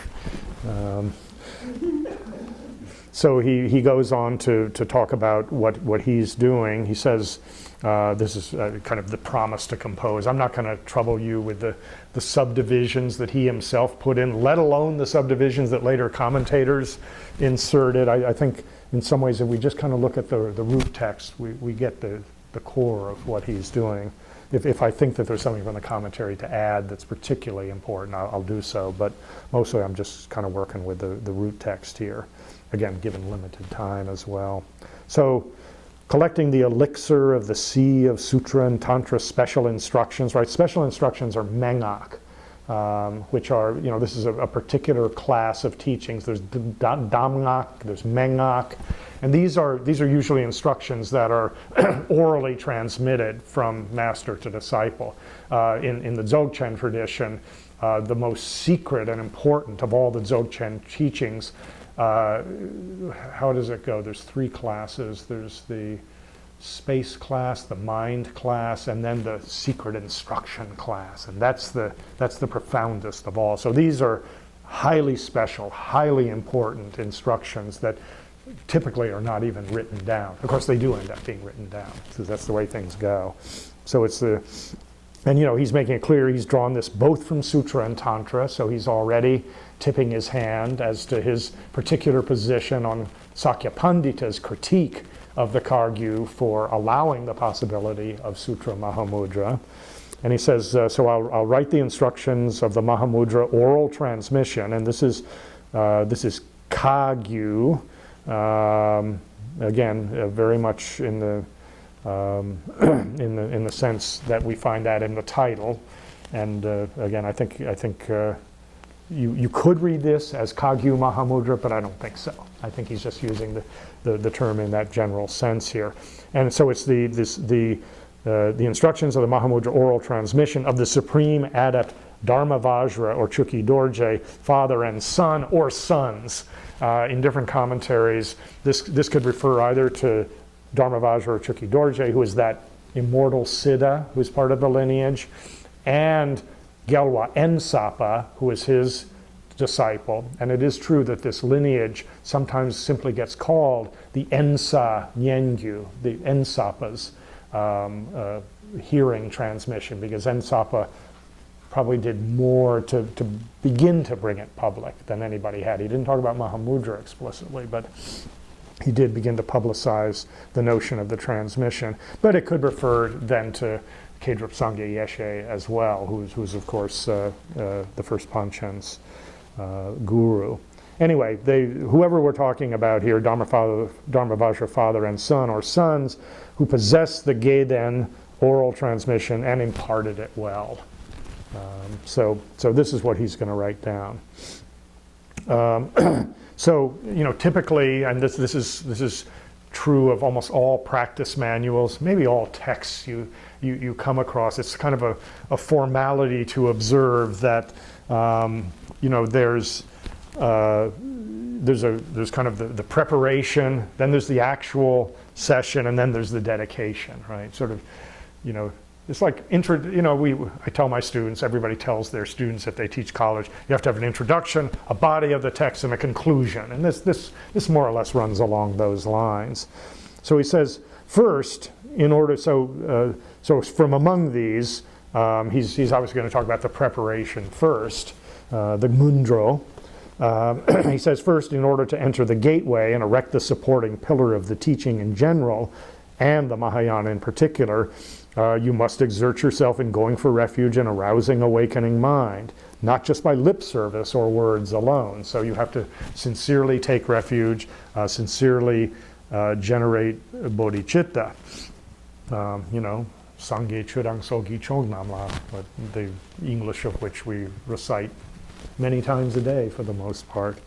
And also, since seeing the real nature of mind, and that's what Mahamudra is about, and he's implicitly saying that here, depends on collecting merit and purifying obstacles, right? So you're not going to see the nature of the mind unless you have these preliminaries, and certainly you're going to have to purify a lot and collect a lot of merit before you're actually in a position to have this kind of direct ability to see what your mind truly is. So he says you should prepare through reciting the 100-syllable mantra, obviously, of Vajrasattva 100,000 times, confessing your moral lapses hundreds of times, so presumably the 4 opponent powers, or in a monastic setting, a formal kind of confession ritual, and prostrating as much as possible. So all these preliminary, these are the kinds of things that go under the broad name Ngundro. Both of the things in these two verses. I mean, he hasn't said. I talked about how there's this massive commentary that's like heavily weighted towards Lam Rim. He really hasn't said much except going for refuge and arousing the awakening mind. And that's of course a standard part of Tsongkhapa's and other people's Lam Rim teachings. I suppose you could add in. I mean, often those and other Lam Rim meditations are considered the common preliminaries, right? And then there's the uncommon preliminaries, and that's things like Vajrasattva mantra and so forth. So maybe he's making some kind of a reference to that. But he's got essentially 2 verses that are talking about that. But he in his commentary to some degree, and then other commentators in much greater depth do talk, fill in the blanks here, or flesh out the very skeletal discussion that he's had. So, for instance, in his auto commentary, he does spend a long time, several pages anyway, talking about the importance of refuge, the importance of bodhicitta, copiously quoting from various Indian masters and a lot from Milarepa. Anyway, having done all of this, prostrating as much as possible, then, and here's where I would say, even though it doesn't technically come under this rubric, this is where I tend to think about the essential Geluk Mahamudra practice, just like the essential Mahamudra practice in Kagyu and probably elsewhere, as being framed at the very least minimally by some kind of guru yoga at the beginning, and then of course dedication at the end. So this is where he, he mentions the importance of all of this. He says, then make heartfelt appeals again and again to your root guru, who is inseparable from all the Buddhas of the 3 times. So this is of course not an uncommon expression. I think most of this is extremely familiar to you. So that's it in this root text anyway for the preliminaries. And again, you could fill this out and spend many hours detailing it and, as I said, fleshing it out.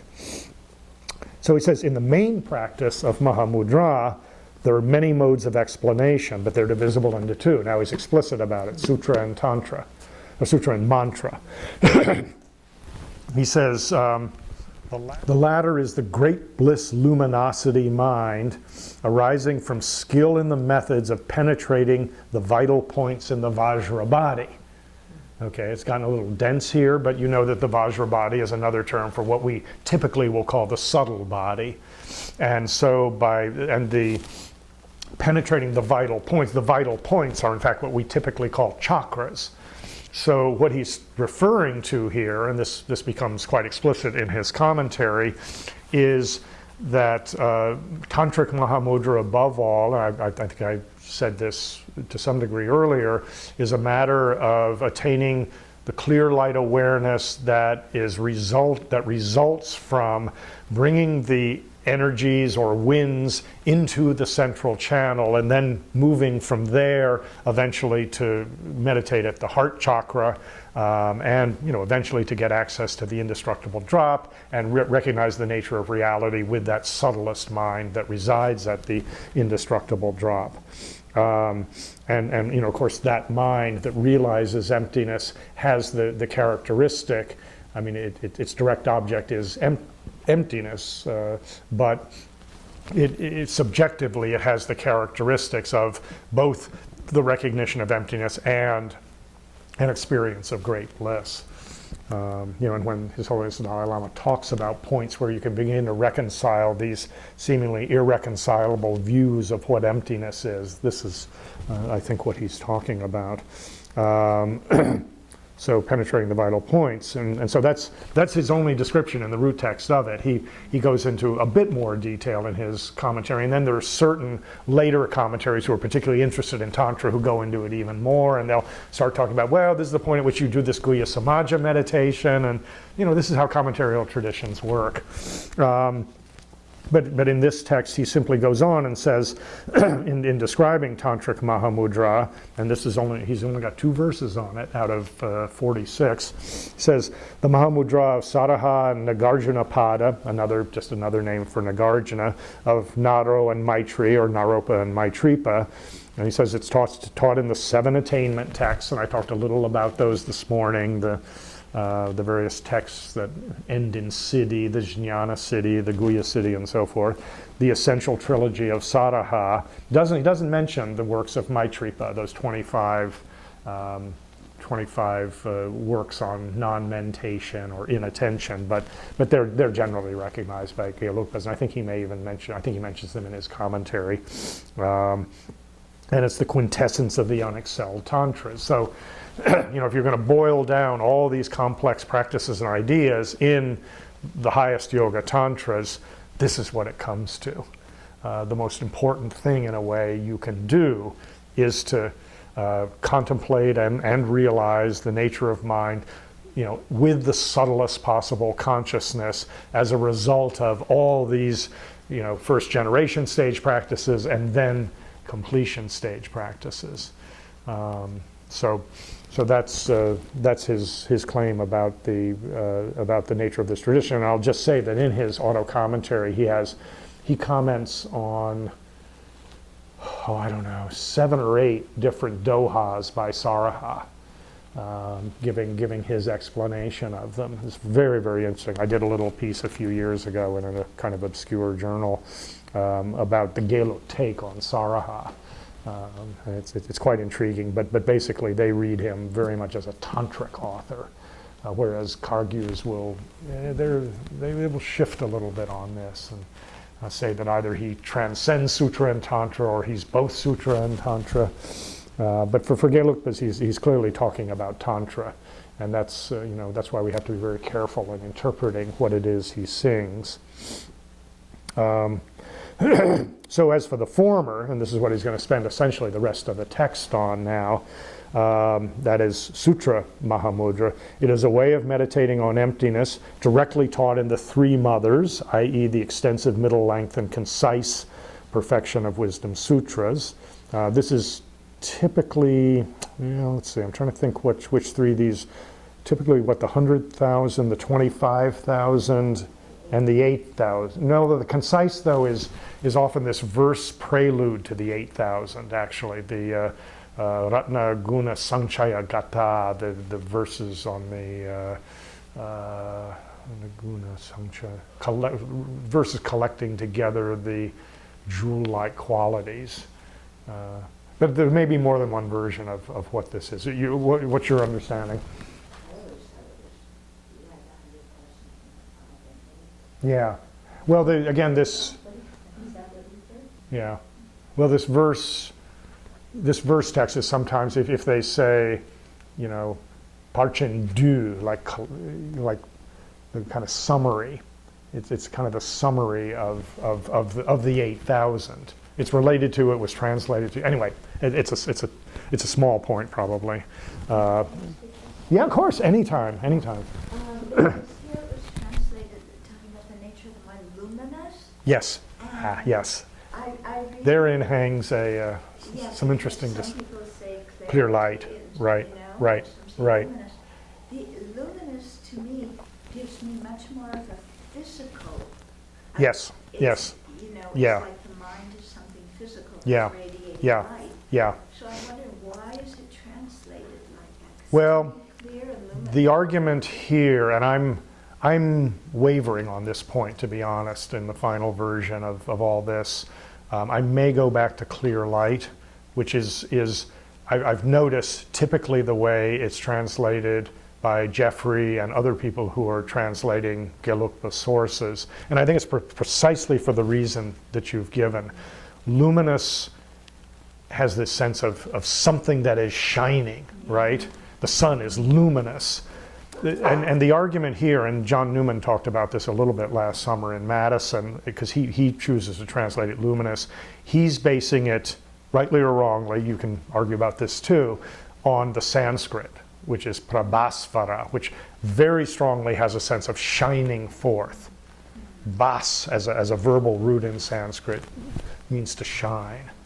And prabhas is kind of shining forth. So the term, as it's probably used in the tantras in India, seems to connote this kind of luminosity. And I found that translators who are dealing with Kagyu sources or Nyingma sources are more inclined to translate it as luminosity. And this, in turn, I think does hinge on some of these subtle but perhaps important differences about what the nature of the emptiness of mind is. Kagyu and Nyingma are often more comfortable with something left over from emptiness, something positive. Gelugpa's, no.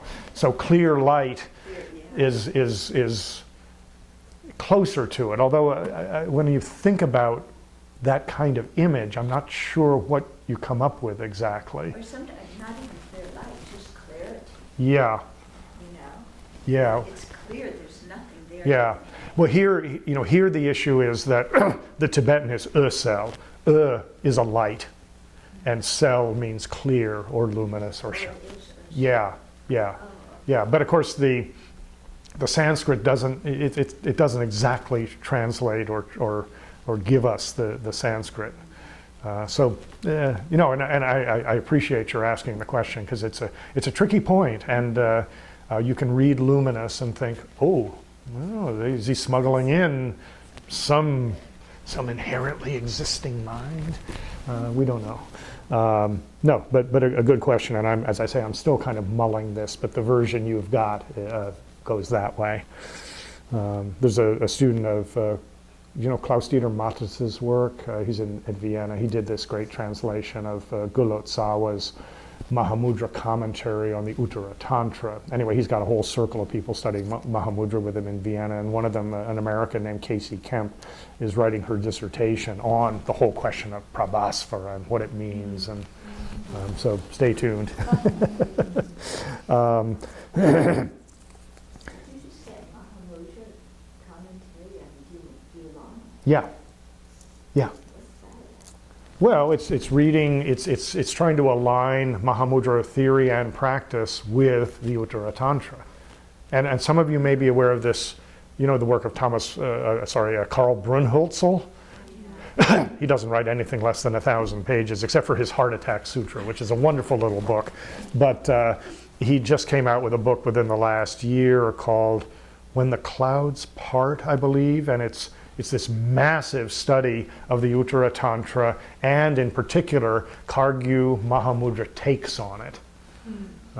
So check it out. It's because remember, I mentioned briefly that Maitripa is credited with having, with seeing both the Samadhi Raja Sutra and the Uttara Tantra as kind of foundational texts for Mahamudra. Some people even say, well, it had been lost in India and he rediscovered it. Well, I think that's there's historical evidence against that, but it's a way of talking about how perhaps he revived this as a text, and because Mahamudra was important to him, it began to get linked in. And certainly in Kagyu circles, that's the case. I haven't seen Gelugpas make that connection in quite the same way. Okay, so, right, Supreme Arya Nagarjuna, okay. So right, so I was halfway through the verse. So the Supreme Arya Nagarjuna has stated that there is no path to liberation apart from this. So this is clearly aligning Mahamudra as realization of the empty nature of mind with the tradition of Nagarjuna. And this is, of course, a very important thing for anybody in any Tibetan tradition to do. You've got to get Nagarjuna on your side. Seriously, I mean, you've got to get him in your lineage somehow, to my earlier point about the construction of lineages. And it's interesting to note, this is, again, kind of one of my footnote bracketed kind of digressions, but there's more or less agreement among Tibetans on what texts we ought to attribute to Nagarjuna, the philosopher. We'll leave aside the Tantric Nagarjuna from discussion at the moment. And you know, the classic division of Nagarjuna's writings, according to Tibetans, is into two different groupings. There's the 6 texts on reasoning, Riksoktuk, and then there's the 4 collections of what are often translated as hymns, stotra in Sanskrit, songs of praise. And these are kind of poetic evocations of the Buddha, but also talking about emptiness. And it's fairly clear that if you read something, especially like Nagarjuna's fundamental stanzas on the middle way, his averting the objections, I would say the Jewel Garland, which is a text I think many of you have probably studied, the 60, the Yukti Shastika, the 60 on reasoning, the Shunyata Saptati, the 70 verses on emptiness, that the view in there, overtly anyway, is pretty much a Rangtong view, a view that emptiness is a non-affirming negation. If you read the hymns, on the other hand, it's possible, and particularly if you read hymns that are not part of the standard list of 4, such as his Dharmadhatu Stava, his in praise of Dharmadhatu, you begin to get ways in which he's talking they're a little more kind of faith-oriented. They talk a little more positively about the nature of things, and so in Tibet, in this dispute between Rangtongpas and Gentongpas, self-emptiness folks and other emptiness folks, the self-emptiness folks tend to focus on those texts on reasoning. The other emptiness folks say, you know, Nagarjuna is on our side because we have this in the hymns or in these songs of praise. Now, there are ways, to be honest, that I think you can read even in the Madhyamaka Karikas, certain tendencies that a Shentongpa could pick up on. But anyway, so this is the whole legacy of Nagarjuna, the importance of Nagarjuna, it can't be gainsaid. One of the things that Tuken does in his, again, this is his tenet systems text about the Tibetan schools, in the Kagyu chapter, many people had argued that the philosophical view of somebody like Maitripa or Marpa or Milarepa was, maybe something more like a combination of Yogacara and Madhyamaka, or maybe it was Svatantrika Madhyamaka, Yogacara, Svatantrika Madhyamaka, the way some early dissemination figures clearly were Yogacara, Svatantrika Madhyamakas, but Tuken insists, no, definitely. Marpa and Milarepa and all the great early Kagyu masters were Prasangika Madhyamakas following directly in the tradition of Nagarjuna. Well, yeah, maybe. Again, from the historian's point of view, but this is part of this thing of constructing lineage, getting prestige for lineage by associating it with names to conjure with. Right, so there's no path to liberation apart from this. And of course, this is simply the statement that the realization of emptiness is the sine qua non for any attainment of liberation, and I don't need to expound on that to any of you. You all know that. So here, in accordance with his intention, so presumably the intention of Nagarjuna, I will give guidance on Sutra Mahamudra by way of introducing mind, but he really means the nature of mind, expounding it according to the teaching of the lineage gurus. So in effect, lineage going all the way back to Nagarjuna, and if you look at that long lineage that we discussed a little bit before, that would be one way of thinking about it.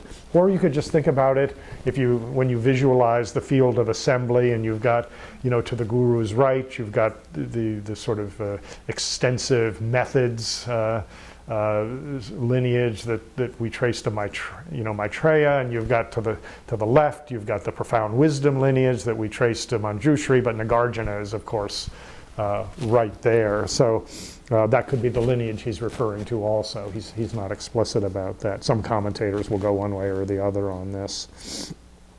So he goes on now and he lists, and this is a key text in all of this, a key perspective in all of this that gets much discussed and sometimes debated and sometimes even criticized by fellow Gelugpas, or at least they will not criticize him explicitly, of course. They'll say something like, we're not quite sure what the Panchen had in mind when he said this, which is a polite way of saying, we beg to differ.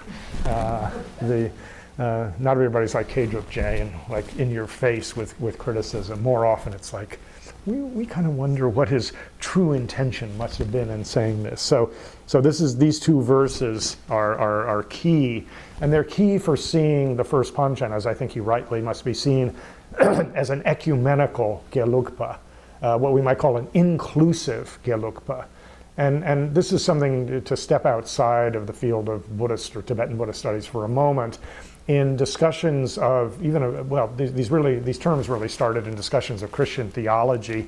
There are notions of particular traditions as being, there's several different terms that get used, but the most widely used are exclusivist and inclusivist. So if a Christian if a Christian says that there is only salvation through Jesus Christ and no other way, that's an exclusivist statement. If a Christian says, we believe that there is good in other traditions and that Muslims and Jews in particular worship the same God that we do and agree with us on many fundamental teachings, even though perhaps in the end there is only salvation through Jesus Christ, then they're an inclusivist. If a Christian were to say, and there are examples of this, John Hick is one of the most famous among theologians, Christians say this, Muslims say this, Jews say this, Buddhists say this, Hindus say this, all of them are trying to reflect some ultimate reality that no particular tradition can actually articulate fully. This comes close to pluralism. It's not full pluralism because, anyway, I won't get into the theology of it, but these are very important terms actually in thinking about how we relate to people both within our own Buddhist tradition and in other traditions. These are vital matters. And among Gelugpas, just to cut back to our central theme here, there have been from the very beginning, I think it's fair to say, inclusivists and exclusivists. And I've known these even among contemporary lamas to some degree. Some who are, kind of assert that only Gelugpa can possibly lead you to the final truth, because everybody else, only Tsongkhapa really understood how to meditate on emptiness. And, if you were born before Tsongkhapa, then there might be a problem. So this is very problematic because it throws into doubt the attainments of people generally recognized in most traditions as having been enlightened, Marpa and Milarepa. They didn't have the benefit of Tsongkhapa's analysis of emptiness. Though, of course, if they understood Nagarjuna clearly, then they're probably okay. But anyway, so you have exclusivists who are, sort of, if you don't know J. Rinpoche's position on this, forget it. But there are many inclusivists. And well, obviously the current Dalai Lama is one of these. The first Panchen is one of them as well. Tuken, whose work on the different Tibetan tenet systems is still another. And I think most of our teachers probably are this way. But it can get tricky sometimes. Anyway, so he says, joining the co-emergent. So I mentioned that this is one of the important, this was a meditation tradition on Mahamudra started by Gampopa, picked up with particular enthusiasm by the Karma Kargyu. The amulet box, I mentioned that this was the Shangpa, one of the Shangpa Kargyu Mahamudra traditions, joining appearance and emptiness, bliss and emptiness, the way an amulet box comes together, and maybe the way the subtle consciousness and the subtle wind come together at the indestructible drop at the heart. It may refer to that as well.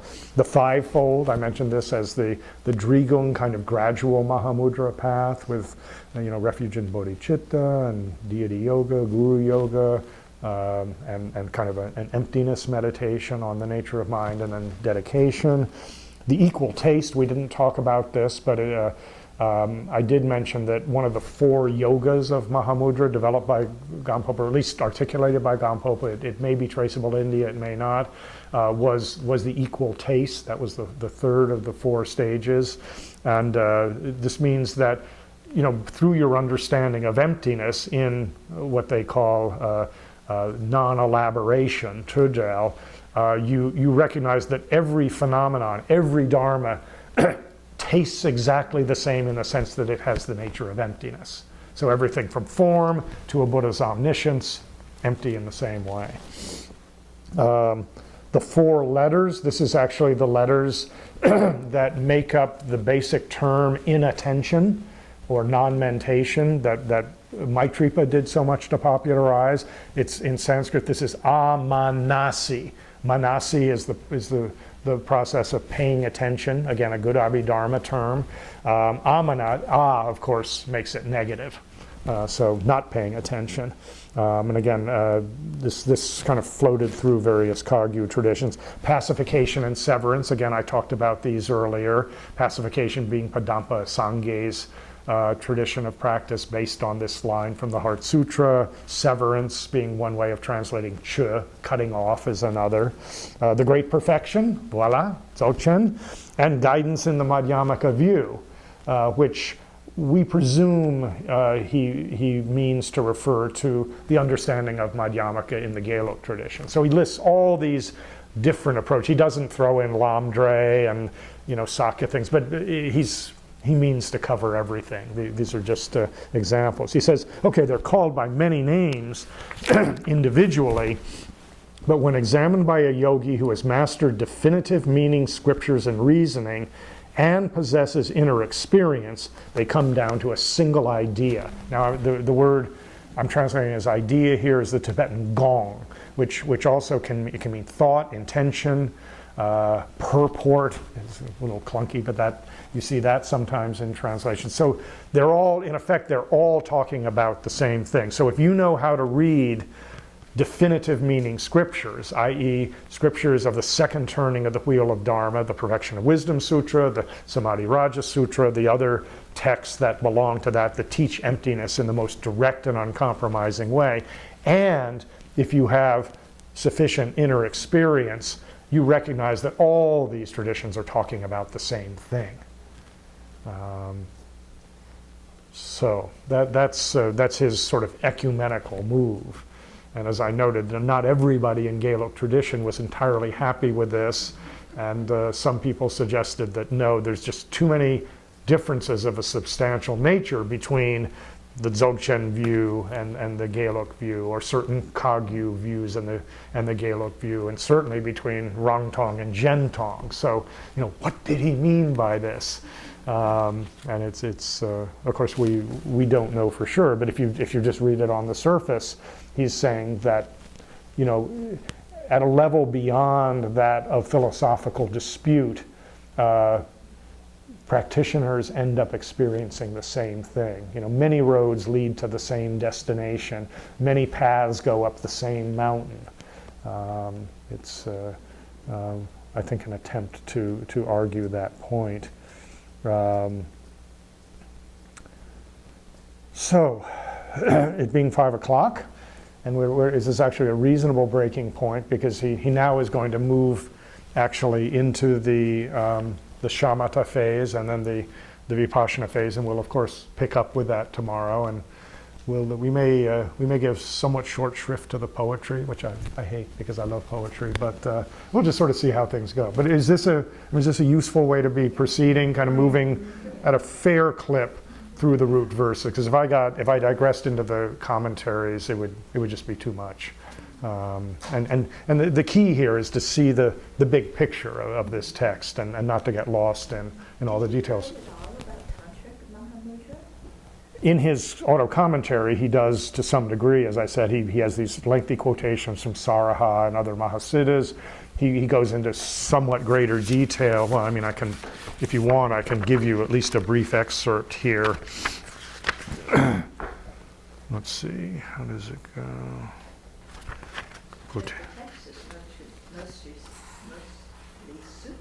Yes.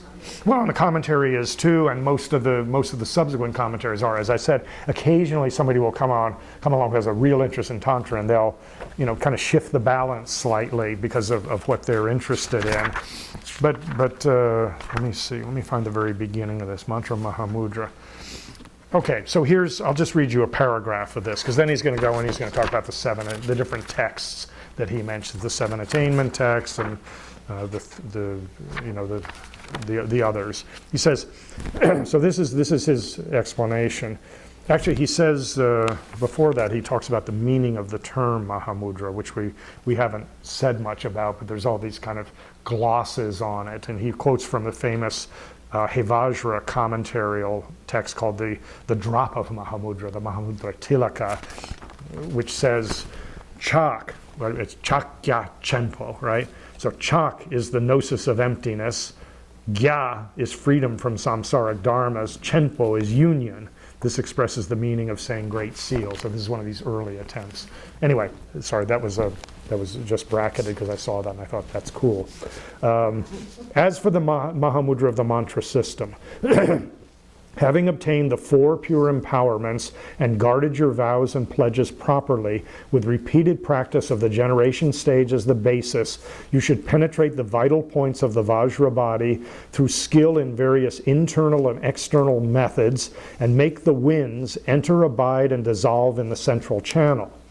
When the gnosis of co-emergent great bliss that arises from that realizes the generic image of emptiness, it is the semblant luminosity, right? And for some of you, these will be familiar terms. And again, I'm using luminosity with due respect. When such a gnosis realizes emptiness directly, it is the objective, or sometimes people say the meaning clear light, I would say objective luminosity. That mind that has come to have the intrinsic nature of luminosity, or clear light, is given such names as the short A, or A, the short A of direct meaning, the indestructible drop, the uncontrived mind, the ordinary mind, the primordial mind, and so forth. The great adepts of the Arya land, the splendid guardian Mahasukha or Saroru Vajra, another name some people think for Padmasambhava, the great adept Saraha, Nagarjuna, Lord Shavari, Telo, Naro, Maitri, and others, as well as the early Kargyu masters, Marpa, Miller, Gampopa, Pakmodrupa, and others, all explain the ultimate Mahamudra as the luminosity or the clear light of great bliss arising from having made the winds enter, abide, and dissolve in the central channel. So that's as much as he says about that. And you can fill in a lot of details with all the different stages of tantric practice as articulated by the Geluk or in the 6 yogas of Naropa or whatever it may be. But that's the slightly expanded version of it. Yeah. Okay, should we do a brief meditation again to kind of deconceptualize to some degree? Maybe I'm just doing this selfishly, but if it's of value to anybody else, wonderful. Okay. So as before, visualize your root guru before you, very luminous, not material in nature at all, and feel the feelings that you feel towards your guru. And in your own mind, pay homage to your guru. And then your guru comes to the crown of your head and rests there for a moment as you contemplate his holy form. Again, a form that is not material, but luminous. And the Guru then dissolves into light, and that light comes through the opening at the crown chakra, flows down into you as a kind of luminous nectar, fills you with a sense that you've been purified and that you have all the attainments that your Guru has, and that your mind and your Guru's mind have been completely fused.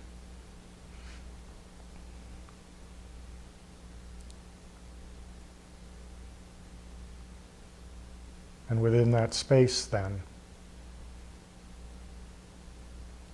try simply to focus on the clear and knowing nature of mind.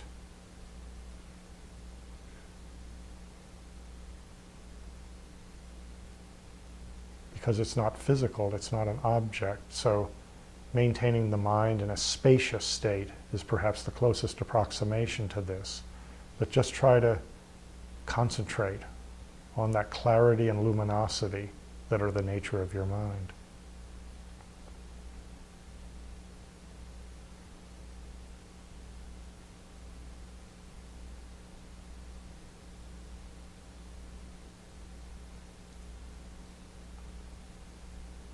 If thoughts begin to arise, as they will, just use the rope of mindfulness to bring your concentration back to the nature of mind itself.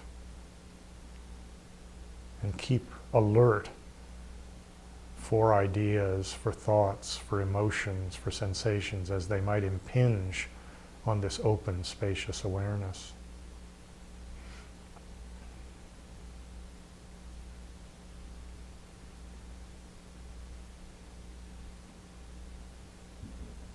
And when you've got at least a modicum of focus, then you can let ideas come and simply watch them go. There's no need necessarily to suppress them. Within this spaciousness that is the clarity and cognition of the mind, thoughts come and thoughts go. Just watch them do that.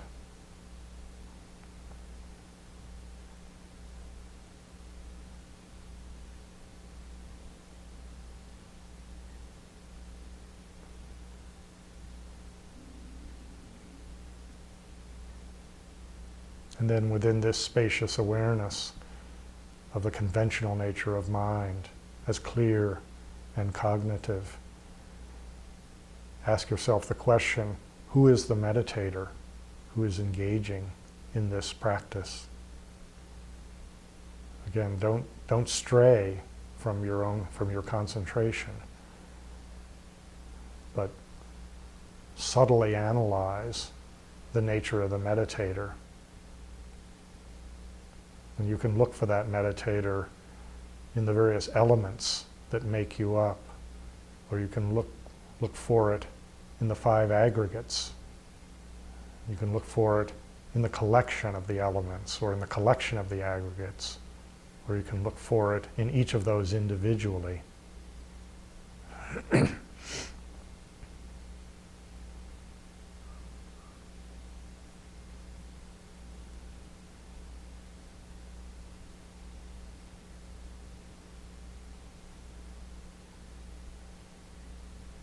And you can look and look, and no matter how you look, you're probably not going to find it.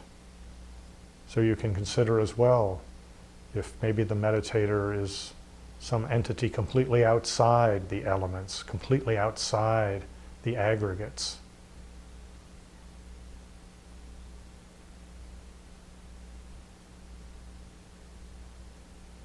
But because our experience of the world is filtered completely through the aggregates, through the 6 elements, which do include consciousness, that's an impossibility too. But it's still tempting to think that the mind itself is the meditator, and that that's who's doing the meditation. So perhaps there is reality in consciousness, reality in the mind. But of course, when you begin to examine mind, which really is a continuum, a flow of discrete moments of mind, you realize that there is dependency of one moment of mind on previous and subsequent moments of mind. And you recognize as well that the mind of a single moment is itself inseparably related with certain mental events and influenced as well by physical factors. So where in this mind that's supposedly doing the meditation is there anything inherently existing? You don't find it. So you've looked everywhere you can and you haven't found it. So now simply rest for a few minutes in this realization of the absence of inherent existence in the mind or anywhere else. Again, in a kind of space-like meditation.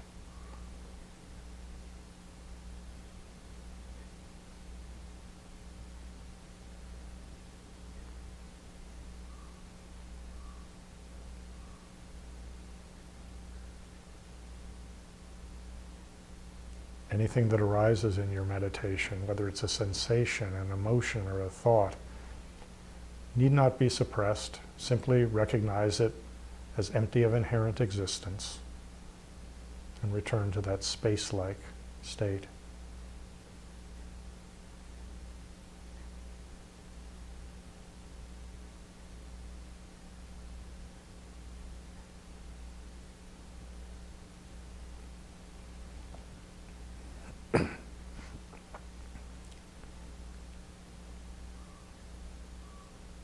And finally, set your intention for the post-meditative experience by vowing that whatever events, people, occasions you may encounter, that you'll see those as empty of inherent existence and not grasp onto them in the way they present themselves to us as having inherent existence.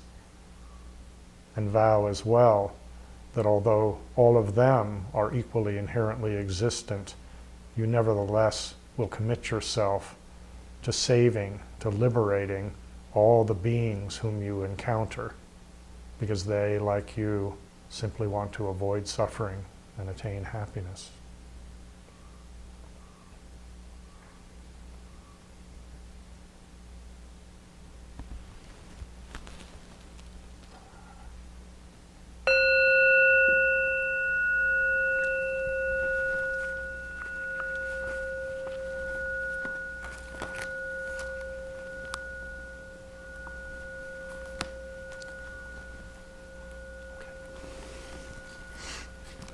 Remind me what page the Page 30 will do the dedication. Yes. I'll just move around the page. There we go. Right. This merit may we soon attain the awakened state of Guru Buddha, that you may be able to liberate all sentient beings from their sufferings. May the precious Bodhi mind, not yet born, arise and grow. May that born have no decline, but increase forevermore.